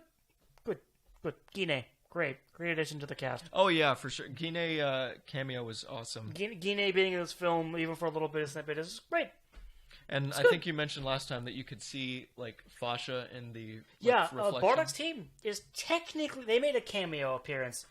It's kind of a weird detail to see, but in the reflection of Frieza's scouter, when he's meeting King Vegeta for the first time, you can see Bardock's team, which means they are technically canon. What they got up to, we don't know.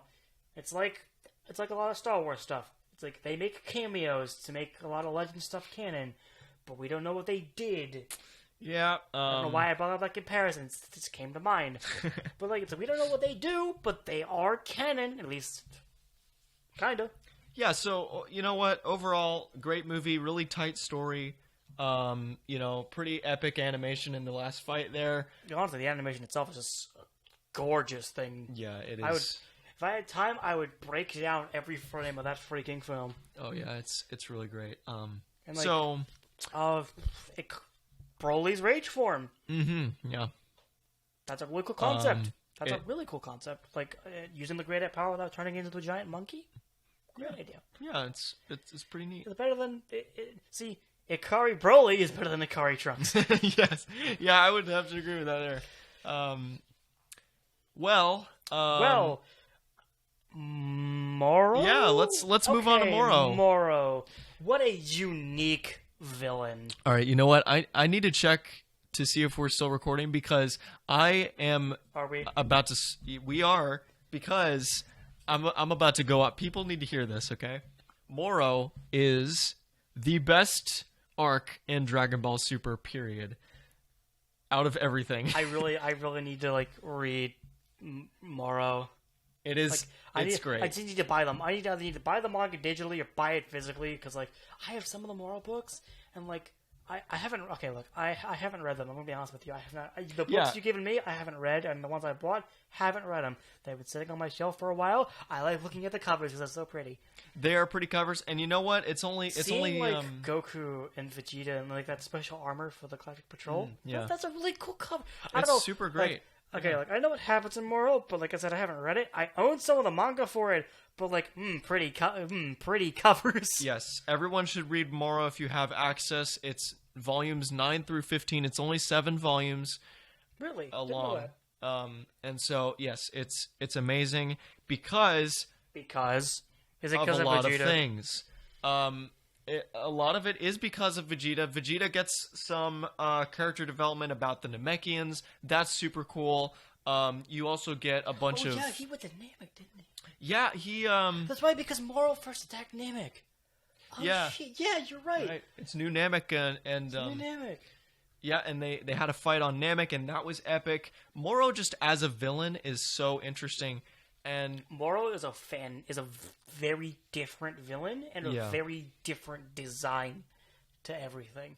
At least Yes. at least up until his like final transform state where he looks, I still think he looks good, but like he's definitely more traditional Dragon Ball villain at that point. yeah, which I didn't really mind that at all. People got annoyed by that. People got annoyed by it. I didn't really mind it all Yeah. that much. I think I do think maybe they should have kept more of the Ram look yeah, in his final form. yeah, That's maybe my so. only real complaint about it. Yeah, I mean, I didn't really mind it at all. Really, I don't think it, reduced the. I don't think it hurt him in any way. I just think Yeah. like maybe more horn. I don't know. So, and I But- think a lot of the side characters got some Oh time yeah, to shine. Yamcha got a thing in his arc, didn't he? Yeah, dude, Chaozu got a win. Did he really? Freaking Chaozu. God, I gotta read this arc. Chaozu got a I gotta freaking read. win. I gotta buy the rest of the arc.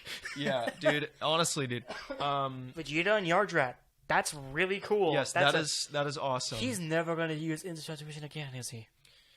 Probably not. And actually, you know what? In the manga, he said, you know what? I have no intention of using this again. I just want to go back to Earth. And you know what? Freaking good on him. At least they pointed it out. Yeah, he was like, you know what? I'm What gonna about be Spirit Vision? Is he gonna? I wonder if he's gonna keep using that. Again, Granola, honestly. out of my mind. Don't know.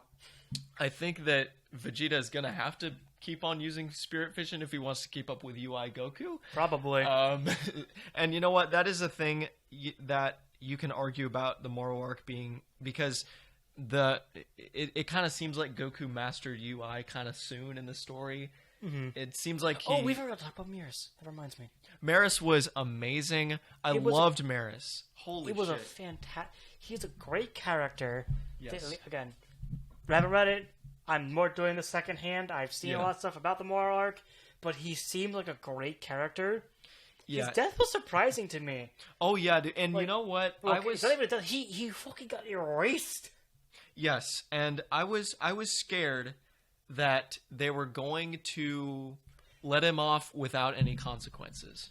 And I love that they gave Maris some consequences because eventually, yes, Maris was brought back to life. As a mortal. As a mortal, exactly. And now that's a serious consequence to his actions because he wishes to live that lifestyle of fighting for justice, which is amazing. It's a great character arc. I love it. freaking... I could just gush about Moro all day. I mean, and you know what? What's that? I don't even mind the fact that Goku gave Moro a senzu bean. I don't mind that. I was about to bring that up. I was wondering what you thought about that. You know what? You know what? I remember when that blew up on the internet. Honestly. Even non-Dragon Ball fans were referencing it.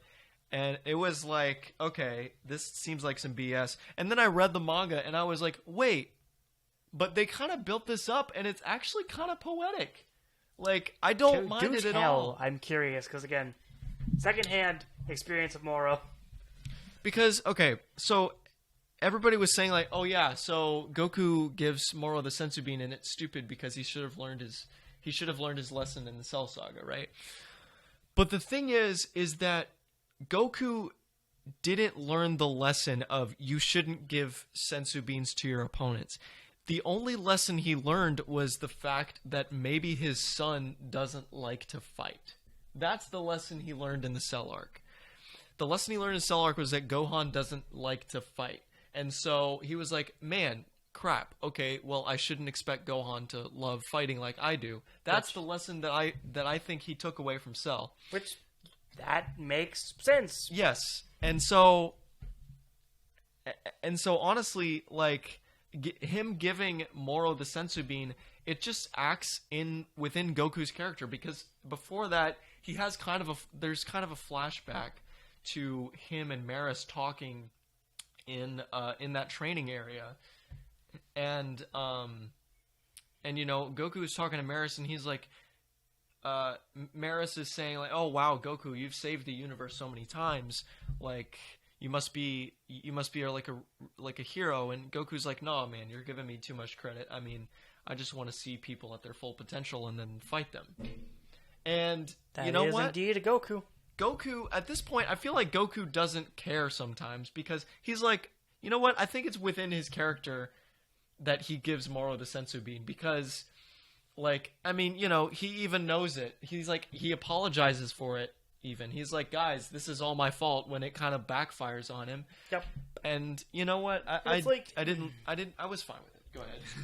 It's like Goku in Super bothers me. Like, okay, Yeah. I don't know. I don't remember the manga, to be honest with you. I've read a lot of it, but I don't remember much of it. Goku in the Super anime bothers me as a character. Yeah. There is a reason most people just call him, like, he's so stupid. Oh my god. He forgot the senzu beans, and he forgot I'm used to, like, the heroic interpretation of Goku from, like, the Z-dub. That's what the Z-dub did to him. Yeah. He's more heroic. He's more of a hero Right. in the Z-dub. But the Super anime, at least specifically the anime, I'm not sure about the manga. I don't know how it translates over, but he's a fucking idiot. He's so stupid. You're telling me this, like, what, 40 years old? He's 40? Something like that? Oh, somewhere around there, yeah. 40, He's 50? been dead for 7 years, I guess. We'll say he's in his 40s. This 40-year-old fucking man hasn't kissed his wife. Yeah. He has 2 children! Oh, I almost fell off my stool. Oh, okay. Yeah, he is an idiot in the anime. And he's a little bit of an idiot in the manga as well. Good to know that remains consistent. Yeah. Wait, no, it's not a good thing. Why? I like how Goku looks aesthetically more in the manga than he does in the... I don't like how Goku looks in the anime. Really? Yeah, because... I gotta look at the manga again. Because, look, I mean, I'll even look it up for you guys. Look, Goku... Yeah, I get a thing. Dragon Ball Super... So, look, alright? Listen to this steez right now that I'm about to give you guys. So, Goku and Dragon Ball Super... Let me see if I can find a good image. I mean, obviously, all of these are probably going to make him look in, like... in a good light, but yeah, don't you hate how Goku looks in Dragon Ball Super, guys? Well, I don't think it's clearly just Dragon Ball Z. Yeah, Obviously. so hey, Zeno Goku. And I think just in general, Goku's like that should be good. Yeah, so this, like, okay, his neck is a lot thicker, which is fine, but like Thick. It seems like this hairline doesn't go down far enough, and that's the thing. If I can get a a look at the back of his head. That's something that bothers me a lot about the design, about the Super design at least. Like something like this, it's like, wow, this spike comes really close to his ear, and it looks like his head is just not big enough. Like if you look at this, his bangs are coming off of his head's pretty big. But here his head's like, oh man, that's like I kind of see circle, and there's anyway, I was hoping to get a picture. Let's see, back of head. I don't know. Super back of head. I don't know if this is gonna work. Oh, that's like some kind of reference. Okay, see, this is good because he's got like the good hairline, but and maybe this is because he's gotten older, but even then, Saiyan's hair should. Phoenix Wright Goku. Oh yeah, that's hilarious. Even then, like Saiyan's hair shouldn't change theoretically. So it's implied to just never change. Yeah, and Gohan. Let's see, Goku Tournament of Power maybe or something. I know I'm spending way longer on this than I should probably. But this is See, part of this is like. What the hell is this facial expression? Like, that looks terrible. Looks like a random screen cap. Yeah, like, what the heck? So, the back of Goku's head is like this sort of plateau, it sharply cuts off horizontally. Like this sort of, like this kind of, it just looks unattractive. This, like, sort of bulky neck thing with this straight line in the back, like, because Z, you would have this sort of let's see, in Z you would have this sort of this sort of like triangle shaped thing, like I never noticed that until you pointed it out. Yeah. And I kind of see what you're getting at. Like it kind of. It kind of bothers me. It's a very anal thing to pick out, but I don't know. It's kind of a nitpicky kind of thing, but I do see what you're getting at. It's a total nitpick. Anyway, we're supposed to be talking about Moro. You never showed what he looks like in the manga. Right. Dragon. Spend more time on this. The Dragon Ball Super manga. Okay. Ooh. Okay. Chapter Riot. No, yeah, he looks cool, right? Look at this. He's got his head's big again. This is not one of the panels though. There's I guess that's UI sign. UI sign looks so cool. Oh yeah, dude. Goku looks regular here. This is cool. It's 17. Everything's just really sleek. That's a really good. That's a good panel. Oh yeah, dude. Everything's just so sleek in the manga. Like you can talk the about manga how has problems though. Like in terms of art. Oh yeah, dude. Like the art in Super is uninspired sometimes. It's kind of bland sometimes, but you gotta admit it's pretty sleek. There's not a lot of unpolished. It can parts. definitely look good. It didn't have much of a rough what the anime does. Manga has been getting better from what I understand in terms of like panels. Oh yeah, especially in Moro. Yeah, especially in Moro. Based what I've seen of Moro. Dude, they have Oob in Moro. They do have Oob in Moro. That was amazing. The freaking cameo of the Grand Supreme Kai, that was awesome. Wait, does that make Shin's backstory in Z canon?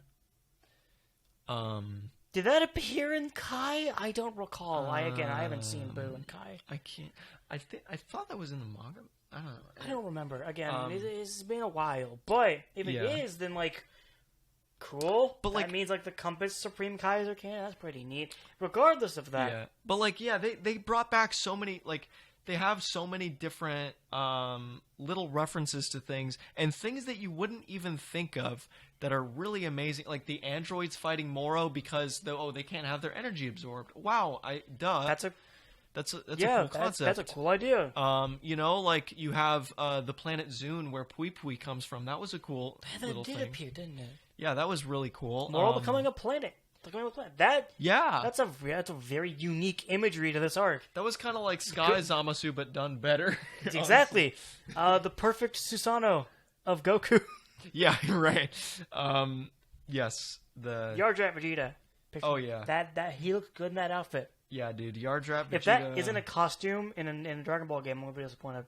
And I think part of the reason why Moro felt so awesome was because they did the thing again where they put Goku out of commission, and the other people the other Z fighters have to pick up his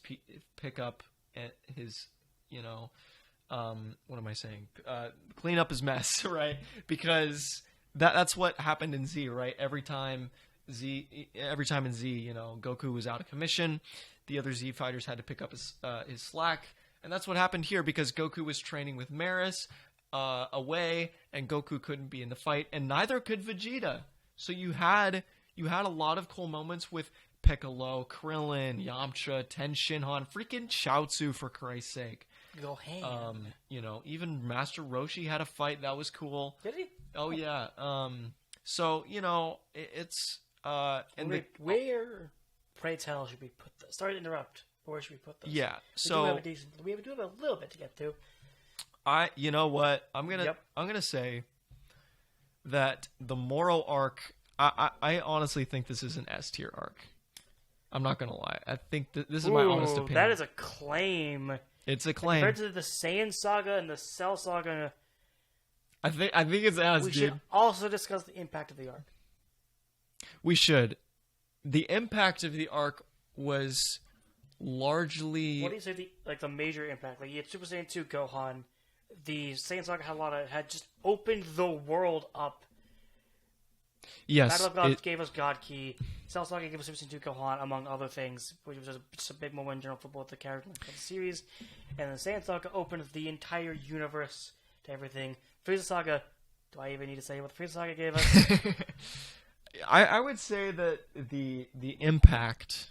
What would you say is the big takeaway of the arc? The big thing that could open the series up to more, that could the selling point.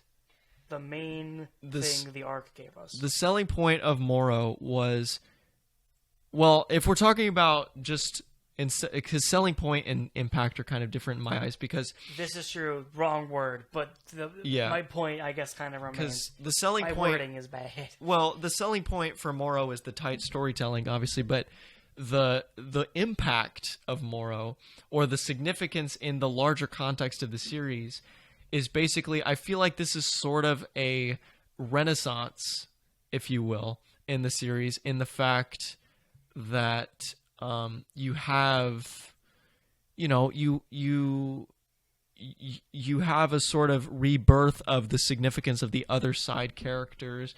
You have an expansion with the Galactic Patrol. That's sort of an expansion of the universe. You have more insight into the angels and how they work. You kind of get the idea that they're supposed to be neutral, and that's a whole thing with, you get Maris was an angel in training, and then you start to wonder, well, what are the other training angels look like? And you just get a bunch of, I mean, obviously you have mastered UI, which is kind of something they've built up to for the entire series at this point, or the entire Dragon Ball Super show. I mean, you just get so many callbacks to things. It seems like the culmination of so many different things that it's at least A tier, if not, I think it's maybe even low S tier because I don't know, just because of the fact of that. Do we think it's better than Cell and Saiyan? No, it's not better than Saiyan Saga. It's not better than Cell Saga. Then I think it should go an A. Okay. I think. I don't think the 22nd Budokai is better than Saiyan or Cell either, but it's still an S. Point. I feel like it's either high A or low S. You know what I'm saying? Mm-hmm. Like, I don't know. Do we think it's okay? If it's better than one of the S tiers, do we think it's better than the Budokai? Do we think it's better than any of the S tiers? Is what I'm saying. It might be better. It might be better than the 22nd Budokai, honestly. Okay. But then what do we think about... Okay, it's either going to be high A tier or, like, low S tier, probably. I think it's better than Broly. It's better than all of the arcs in A. In A, but it's not necessarily better than Cell or Saiyan. Right. But it has less of an impact than, let's say, Battle of Gods.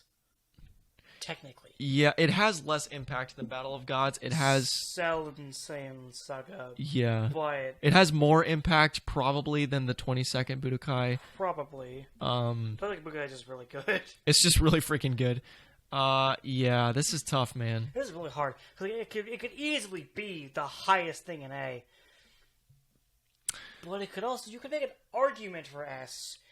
It lacks the impact of the Battle of Gods does, technically. Yeah. It's probably a better story, at least I think. I mean, think of it this way. I don't fully know. We have Dragon Ball and Dragon Ball Z representation in S, but we have no Super representation in S. And Moro is honestly the only possible chance that Super can have any representation in S. So that's another consideration, right? True. Also, the tier list is in French. Thought I'd bring that up. Oh, right, yeah. If we didn't bring it up in the first part, we're bringing it up now. I think we did bring it up in the first part. Well, good to know. It's been a week. Yeah, so I don't know. I mean, just considering the fact that it's easily better than all four of these, and it's on the same level probably as the Budokai, I'm tempted to put it in S. Honestly, you know. You know what? Sure. I guess we leave it there for now, and then maybe move it. Maybe after. We'll see. We'll see. Yeah. What's next? The epilogue to Z. Okay. Yeah.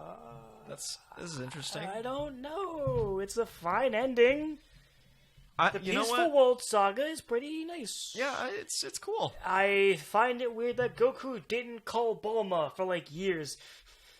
Yeah, or didn't reach out to them at all for years. Yeah, I don't know. Goku seems kind of weird in this arc, I'm not gonna lie. He just kind of fucks off with Oob without saying anything and doesn't call anyone for years. I mean, you can say that Goku's an irresponsible character. You can say he kind of is. That he's sort of selfish. Kind of, this is just another level of that that's just unfathomable. Pan is in this. He's cute. Oh, yeah. Pan's cute. He's cute. She's nice. He's fun. Good addition. Until we get to GT. Yeah, Jesus Christ. We'll talk about GT in a second. Yay! All right. The thing that's bad that I like the Goku Black arc.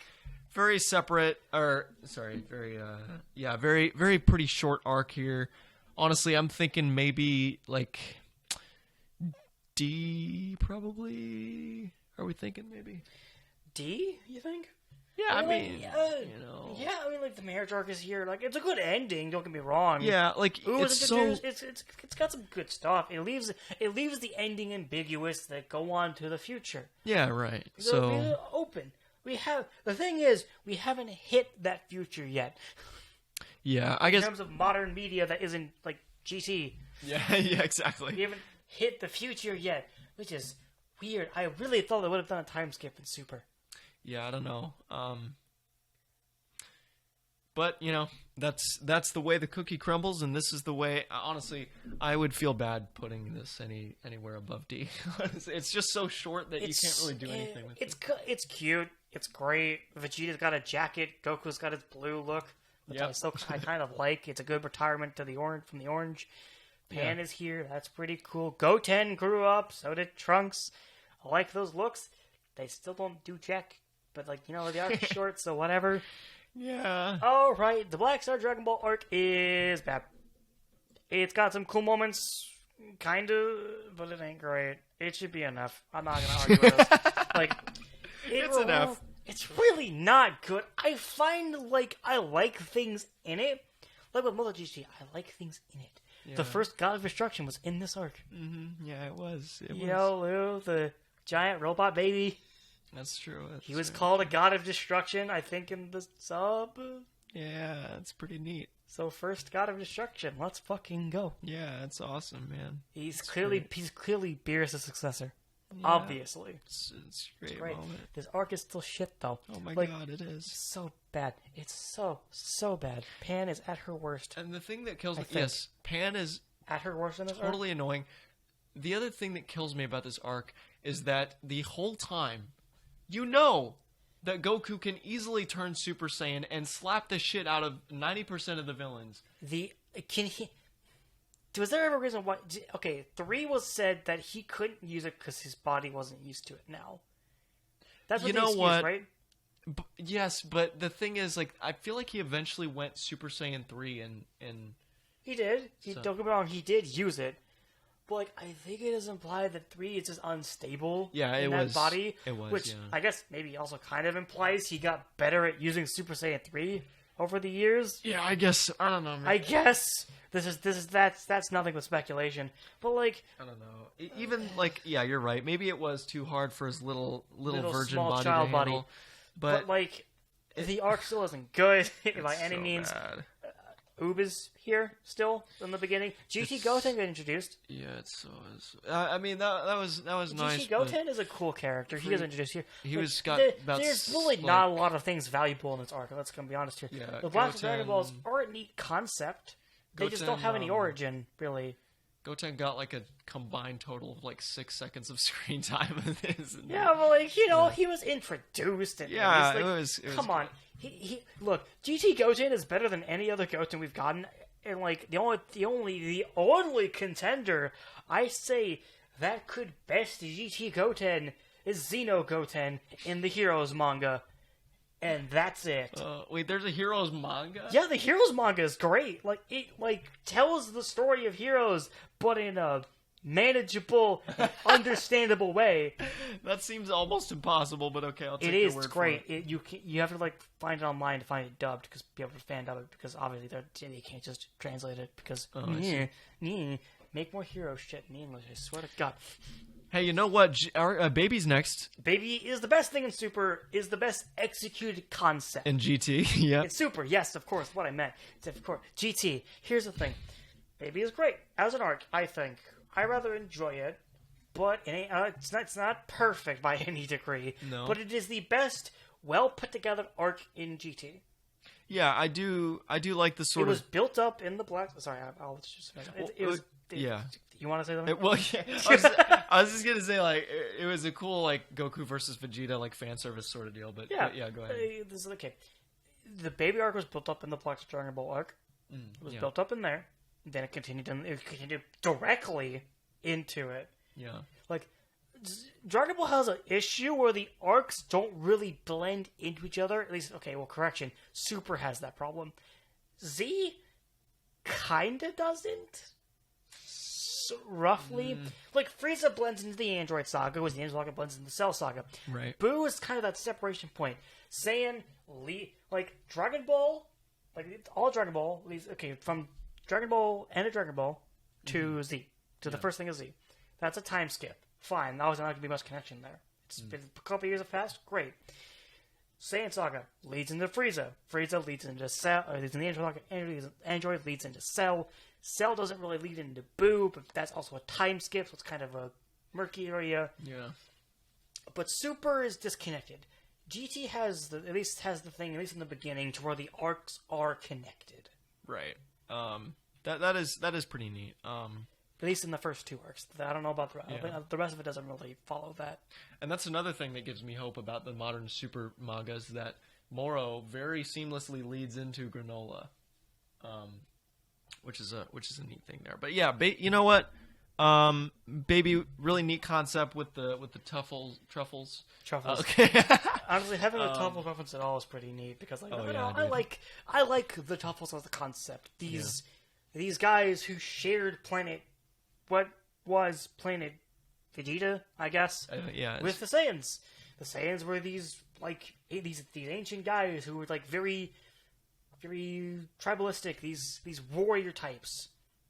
But the Tuffles were like, the futuristic guys. They were the modern people. Yeah. Just, they were wiped out. They couldn't keep pace. The technology couldn't save them. So they devised a plan. Launched one last hope, and that hope is Baby. Right. Hope for revenge, I guess, specifically. Technically, this is also Hachiak's thing, but he ain't on this list now, is he? I guess Hachiaka's not on this freaking list, dude. But at this point, I don't know. Okay, yeah. okay, Baby. As a villain, I think Baby his name is Baby. I still his name is Baby. All right, I still find it funny to this day. It's just kind of funny to call the guy that's the best villain in this series Baby. Baby Vegeta. Okay, Baby's a legitimate threat.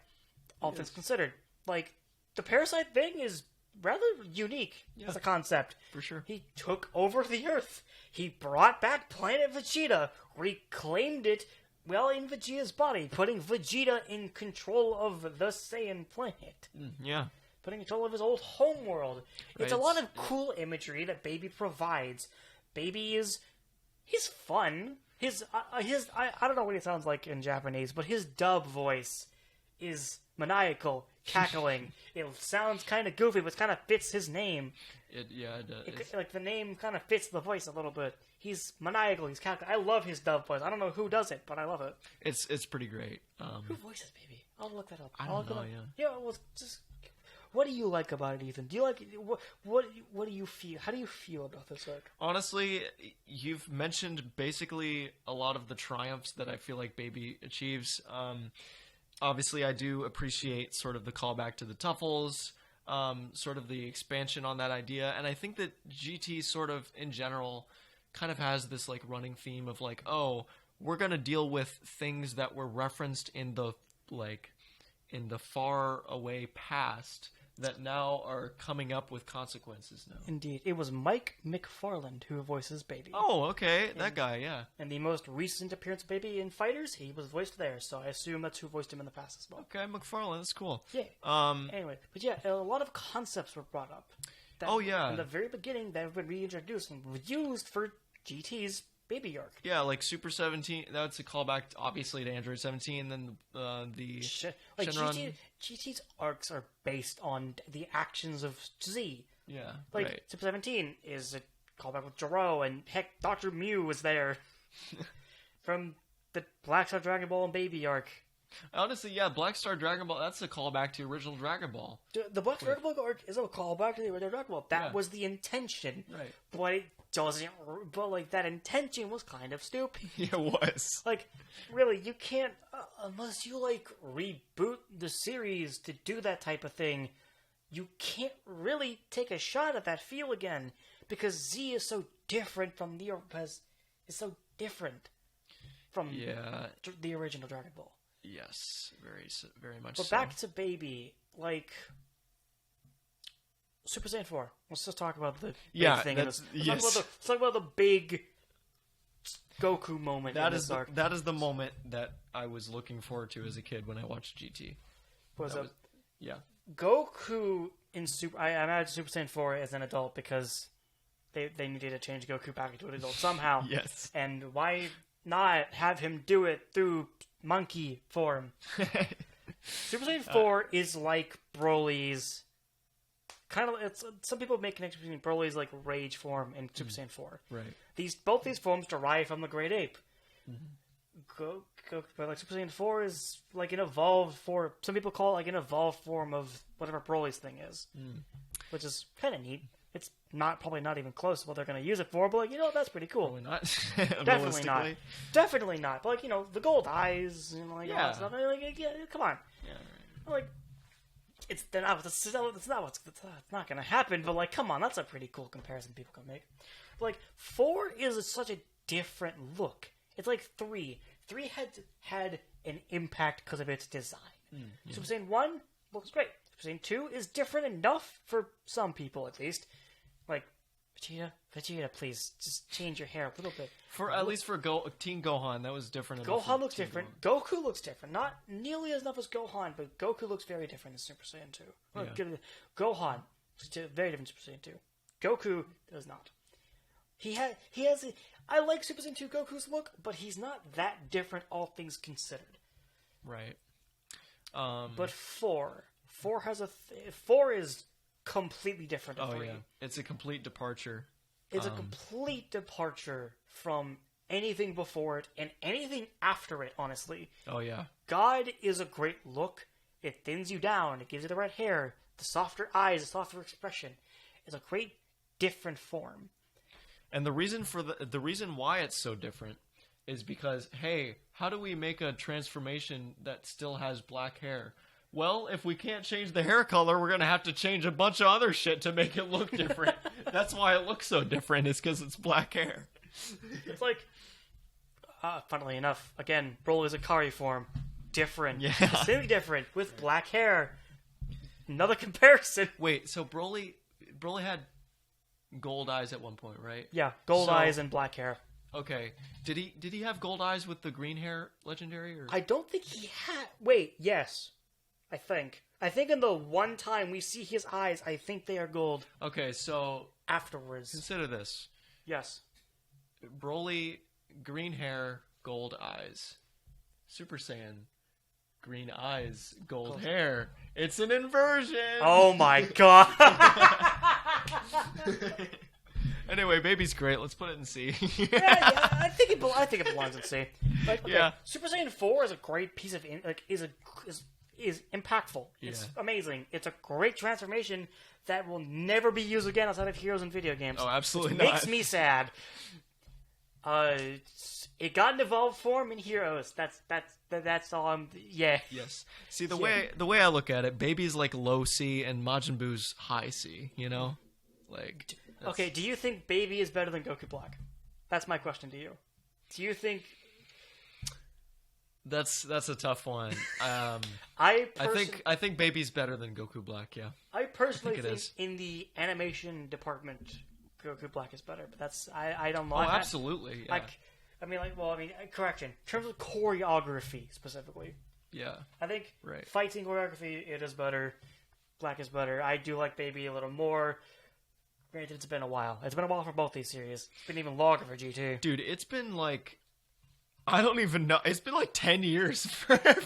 Really? Since you last watched GT? Yeah, it's been like a decade, dude. Well, I got that box set. I should watch it tonight. I got the green bricks, man. I got the singular green brick.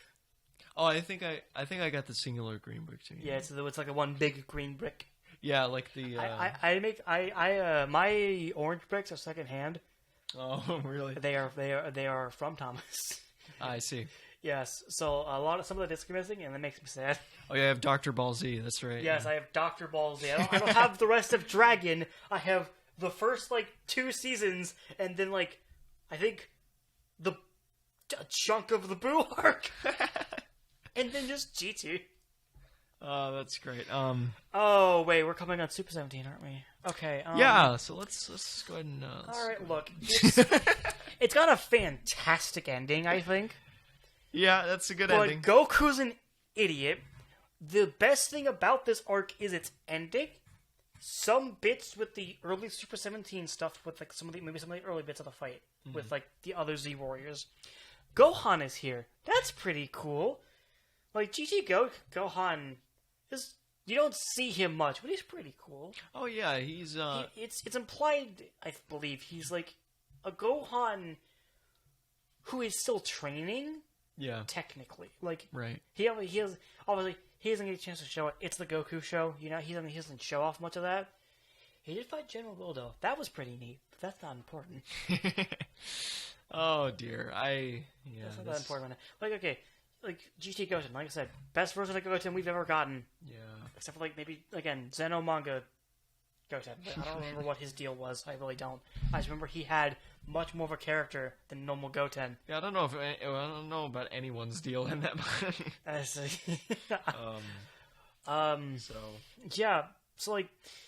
Super 17, it did the Fusion Reborn thing with hell opening up.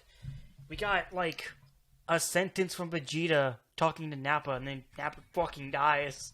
That's true. That was that pretty was savage. Kind of a cool moment, but you could have done way, way more with that. Yeah, you could have had Ghost Snap. No.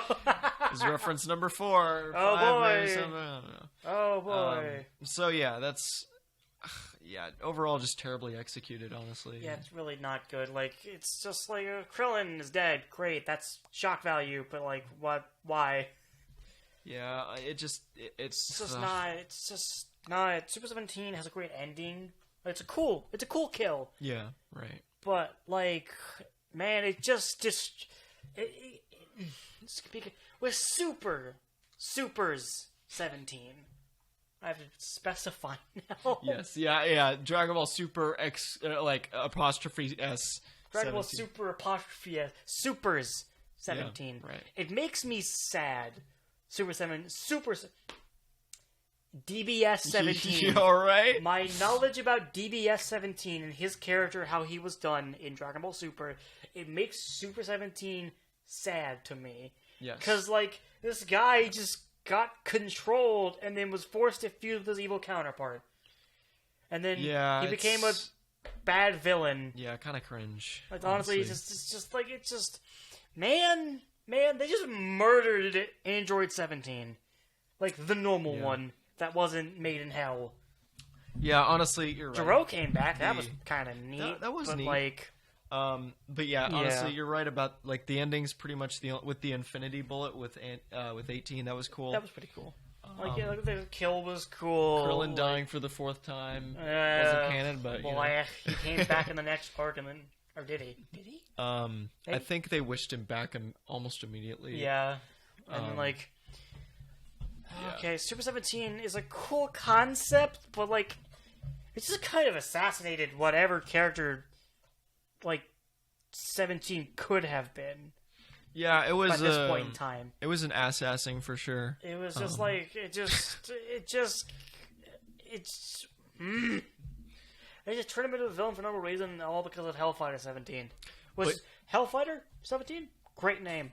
That's a good name. Oh, yeah. But, like, he didn't really do much. All he did was he just control the other 17 and then boom, fuse together. Oh, no.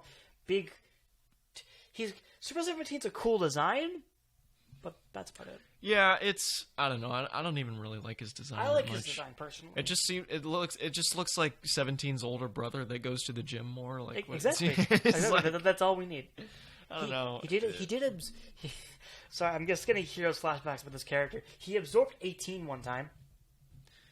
Yep. That was neat. He absorbed Cell as well. Yeah. That was also cool. Yeah, that's kind of an inversion of the thing. All right. The thing. Yeah. That's not important. Let's look at the art. That's just heroes being heroes. Shadow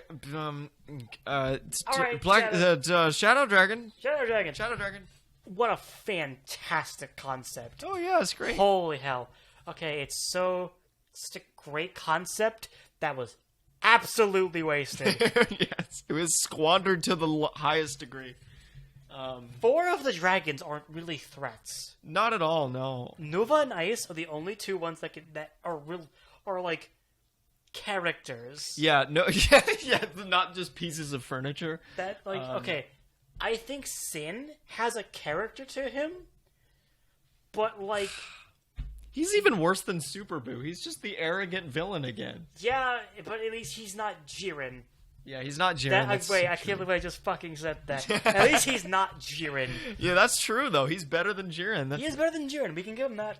We could say GT does some things better than Super. Oh yeah, GT does a lot of things better. Like he does the Super Saiyan 4 transformation. That was better than Super. Better than Blue. Oh yeah, better than Blue. Okay. I'm trying to think. Would we consider 4 to be an earned transformation? With the whole moon as the Earth filler type deal, and in theory, it's a very different, considering it's a very different transformation.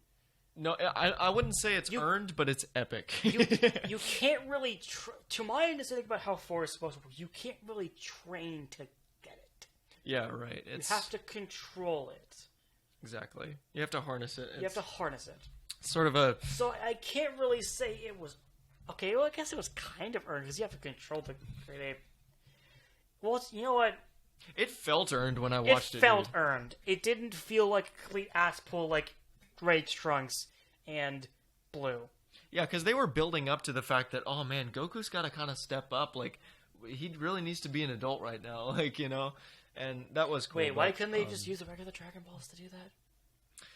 You know, whatever, it's fine. doesn't Anyway, Back to the Dragon Balls. Going back. Shadow Dragon Shadow Balls. Dragons. Fantastic concept. Goku Three eats of the them are- Dragon Ball. 3 of them are threatening. Nova, Ice, Sin. That's it. Yeah, 3 of them are threatening. the Dragon Fist was cool. It's neat. We forgot about the Dragon family. It's not even a canon move, but it's cool. I find it funny that 2 of Goku's techniques, out of all of them, are 2 he's invented. One of them is the one-inch punch from fucking Bruce Lee that he used on Frieza. Yeah. He did that, I think, once, and that is a move that he can use in a game. I think it's Xenoverse or something. I don't even consider that like It's not a move. It's not even a move. It's barely even a move, honestly. But and the only other move Goku has made by himself is the Dragon Fist, and it has never appeared in any canon material. Yeah, it's a little bit cringe, honestly. Dragon Fist was a really good move, though. You know what, though? Like, No, it's not cringe. I was saying that I was on autopilot. I'm going to stamp my foot down. This is not cringe. The Dragon Fist is it's a good move. It's unique to Goku specifically. And Yeah. the only time I have seen it been replicated by any other person is with him and Vegeta did it together in Heroes. Yes. Because that was really cool, and it's just a Heroes thing, and Heroes can do whatever the hell it wants. Of course, yes. And you know what, though? And the imagery of the Dragon Fist wrapping around a city and crashing down. On Cool. on the Ice Dragon, that was cool. But Ice, yes, go on. But you know what, though? Yes. The reason I kind of exploded there, I don't. So I think that it's kind of, and again, this is one of my poetic moments. I think it's poetic that Goku is the one character that doesn't have any original moves because Goku is sort of the flat character that you experience Dragon Ball vicariously through, you know? This is true. So- However, I would like to see Super Saiyan Blue do the Dragon Fist. Come on. All right. Okay. Come on. All right. Look, imagine Mastered UI using a Dragon Fist. Yeah, that would be pretty So, sick. giant silver and white key dragon. And honestly, I guess he did do that penetration move against Piccolo. He did. So- And that's where the Dragon Fist came from, probably. He kind of did the same to Piccolo Jr. in the tournament, except he didn't go through his chest. He did. So, He did. and it's actually, well, it's not the image right here, but yeah. Anyway, so overall, Okay. yeah, Let's talk about some more imagery, I guess. Okay. Super Saiyan 4 Vegeta. yep, that's good. Omega Shenron is Yes. pretty cool. He's got a great, fantastic voice in the dub. Absolutely. That's more performance thing. I think he sounds fantastic. The Universal Spirit Bomb is a big one I wanted to bring up. Oh yeah, for sure. Also, Super Saiyan 4 Gogeta as well. The 2 major things, three main things I can think of in this arc in terms of the imagery. 4. Dragon Fist with the city wraparound. That's beautiful. The Universal Spirit Bomb, Super Saiyan 4 Vegeta, and Gogeta. Oh, yeah. Breakable Mega Shenron again, but honestly, Mega Shenron, well, cool looking, has a good voice, is kind of just negative energy. Whoa. That's pretty much something. Let's go to the dark dimension. No! And summon the dark dimension. Yu-Gi-Oh! The Dark Side of Dimensions. Anyways. Yeah. So yeah, Dragon Fist, Universal Spirit Bomb, then Gogeta Super Saiyan 4, and Vegeta Super Saiyan 4. Those are the 4 main pieces of imagery I can think of when it comes to this arc. Yeah, dude, and Goku eating a Dragon Ball. It's That did happen, didn't it? Yeah, Motherfucker it's- almost killed himself. Yeah, and it was the 4-star ball. It's the most important one. Imagery. Yes, But yeah. yes, so Gogeta Super Saiyan 4. Overpowered. Oh my god, yes. If allowed, he can one-shot hit someone in fighters. He can basically, if you basically have to do a certain thing to charge up something. When it's at max, if you do a certain input, you can times 100 Big Bang Kamehameha someone out of existence at full health. Wow, It's great. that's amazing. It's great. It's kind of hard to pull off, I think. I don't know. Regardless, for Gogeta, his personality kind of makes some sense.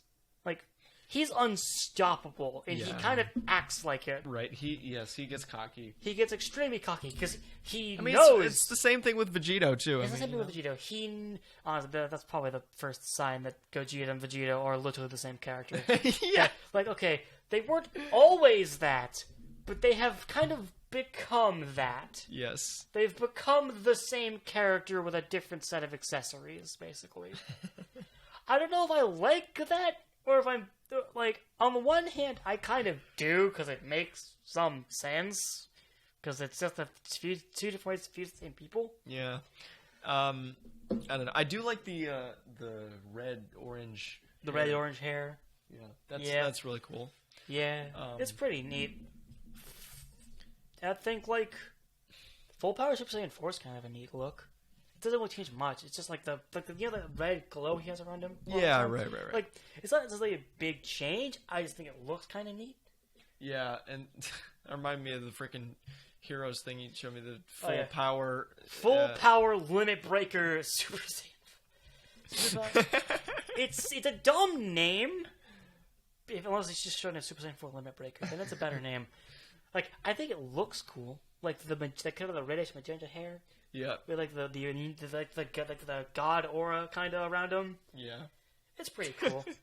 Okay, I think it's called it's called Full Power Super Saiyan 4 Limits Broken. That's the full name of that hero's form. That's even worse. Oh my god. Yes, it is. All right. This is why we call it Super Saiyan 4 Limit Breaker and nothing else. Well, anyway, we should rank the dragon. We should rank. We should wrap this up. Yeah, we should. Okay. I am thinking. I'm thinking D. Maybe. Yeah. You know, as great as GT's ending is, it rides off of the fact that Z was there first. Without Z, GT's ending means nothing. GT's ending is utterly fantastic, however. It is good, but it benefits from Z. Well, I mean, it's a sequel series. Of course it will. Yeah. But, like, it literally... nothing happened in GT to... warrant it. Yeah, to warrant the ending. Such an ending. Yeah. The thing is, though, regardless of that, with the franchise in mind up until when GT released, that was and still is the best ending we've gotten for the series. Yeah, absolutely. For sure. Oh, right, the movie is here. Goku Jr. is a neat concept. Oh, yeah, the kind of movie special... Oh, my God. Let's put it enough. I don't know. Okay, look. Movie is not good. Vegeta Jr. and Goku Jr. are great concepts. Like, they're fine enough characters. Right. They're pretty neat. Like, I like their designs. I mean, like, Vegeta just like short Vegeta, and Goku Jr. has a unique look to him with a headband and stuff. Like, I don't know. they look neat. They're fine enough characters, I think. I'd rather enjoy them. But, like, I enjoy them for, like, 5 minutes and the movie actually starts. I mean, they had such a simple plot, and they still screwed it up. Oh my god, so wholeheartedly. Because he wished for the Dragon Ball, and somehow it came to fruition, and it did. I don't know, dude. It was so bullshit, and honestly, if you wanted to recreate, like, do a Dragon Ball thing, you should have done it with him. Yeah. Like, if they really wanted to try to capture the magic with Dragon Ball, they wouldn't turn Goku into a kid. They would do a Descendant. Or maybe they would do it with Teenage Goten, for Christ's sake. That would have worked too. Like, Goten would have worked. This kid Goku Jr. would have worked. Yeah, exactly. Like, those two would have worked way better than turning Goku into a kid. We wouldn't have gotten Super Saiyan 4. But come on. Yeah, I mean, come on. Like, it's recreating Dragon Ball would have gone, like, doing again that same style, that same feel. You would have to, like, Goten or Goku Jr. You could have definitely done them with Goku Jr. We could have gotten Super Saiyan 4 with Gotenks in that case, you know? So adult Gotenks would have been cool to see something in some semi. I mean, yeah, man. GT isn't canon, but, like, it's official media. Or maybe so is Heroes, I guess. But, like, you know what I mean? It's, yeah. Heroes is its own ball of wax. It's an enigma. Yeah, or, you know, even maybe if they got their hands on Patara earrings, go to Go Trunks or Trunkton or whatever you want to call them. Yeah. Whatever. So, whatever the frickin' thing would be called. But you know what? I think done. And you know, the one thing I do want to say, I mentioned this last time, So you just have to sit through this again. But Okay. but the audience doesn't hear this. I had this babysitter. His name was David. When I was a kid, and we would talk about Dragon Ball stuff, and he had a bunch of misconceptions that he kind of injected into my mind about Dragon Ball. But he's a great guy. We all have our misconceptions about the series. It was all in good fun. He actually told me one time, he was like, hey, yeah, so Super Saiyan 4 can actually only be achieved by full-blooded Saiyans. I was like, oh, really? He was like, yeah, so it goes Super Saiyan 3 and 4 are only full-blooded Saiyans, and half-blooded Saiyans can only do half of Super Saiyan 4, so they can only go up to Super Saiyan 2. And I was like, oh, wait, that makes sense, because Gohan is Super Saiyan 2, and he was never able to go Super Saiyan 3, and that makes sense. Cool. And then, quarter breed Saiyans would only do Super Saiyan 1, so I was thinking, like, maybe someone like Pan, that would only be, they could only go Super Saiyan, the first Super Saiyan. And then I saw this special, and I was like, wait, so Goku Jr. and Vegeta Jr. are like 1/16th Saiyan or whatever. Something like that, yeah. And they can go Super Saiyan, so that just blew Pretty that casually on, things considered. So that just kind of blew that out. Oh, the wait, window here's a panel from the Heroes manga. Oh, that's okay. That's cool. I'll probably, if you send that to me, I'll put it on the screen. I will. That is pretty neat. But yeah. So feast your eyes on that, and it is about 11 p.m. So we are going to wrap this up. Let's go. Recordings. Yeah, we might actually record some Budokai Tenkaichi 3 for you guys. Unfortunately, we don't have access to Budokai Tenkaichi 4 yet. Yeah, not yet. But yeah, I hope you guys enjoyed this tier list as much as we went through the pain to make it. This is going to be a podcast episode dedicated to Dragon Ball. Because I hope so. Because I don't want to have to edit like 3 hours of this shit. Yeah, this is like almost 4 hours of footage at this point. This is a podcast episode to put in the background. Yeah, so I hope you guys enjoyed, and I hope you guys are finished folding laundry or whatever you were doing during this episode. I'm glad you hopefully enjoyed listening to us ramble for like 4 hours about this show that we like a bit too much. At least, God, I hope you were doing something productive during that time. Jesus Christ. No. They listen to every detail of this conversation. Pointed out every misconception we had. Yeah, their eyes are they're just sitting in their chair. Their eyes are peeled. They're like, okay. Subscribe to this YouTube channel. Yes. Subscribe to my YouTube channel. Subscribe to Halo Kirby. I'll put it in the description. Yay, go promotion. I'll put it in the end card. Yay, me. So the animation guy who does his best. Yes, he's the animation boy. He's the one who animates. Yes, I do my best at the thing that I like to do. Yeah. I have like 5 videos with Goku in it. It's fine. Don't worry about it. So that's cool. Toy Arena is coming out in August, maybe September or October. Right, I forgot. TA3 is a project I've been working on for like forever this summer. August, maybe? Question mark? Okay. Anyway, guys. Okay, goodbye. We're just subscribe, like, comment. Do it now. I said do it now.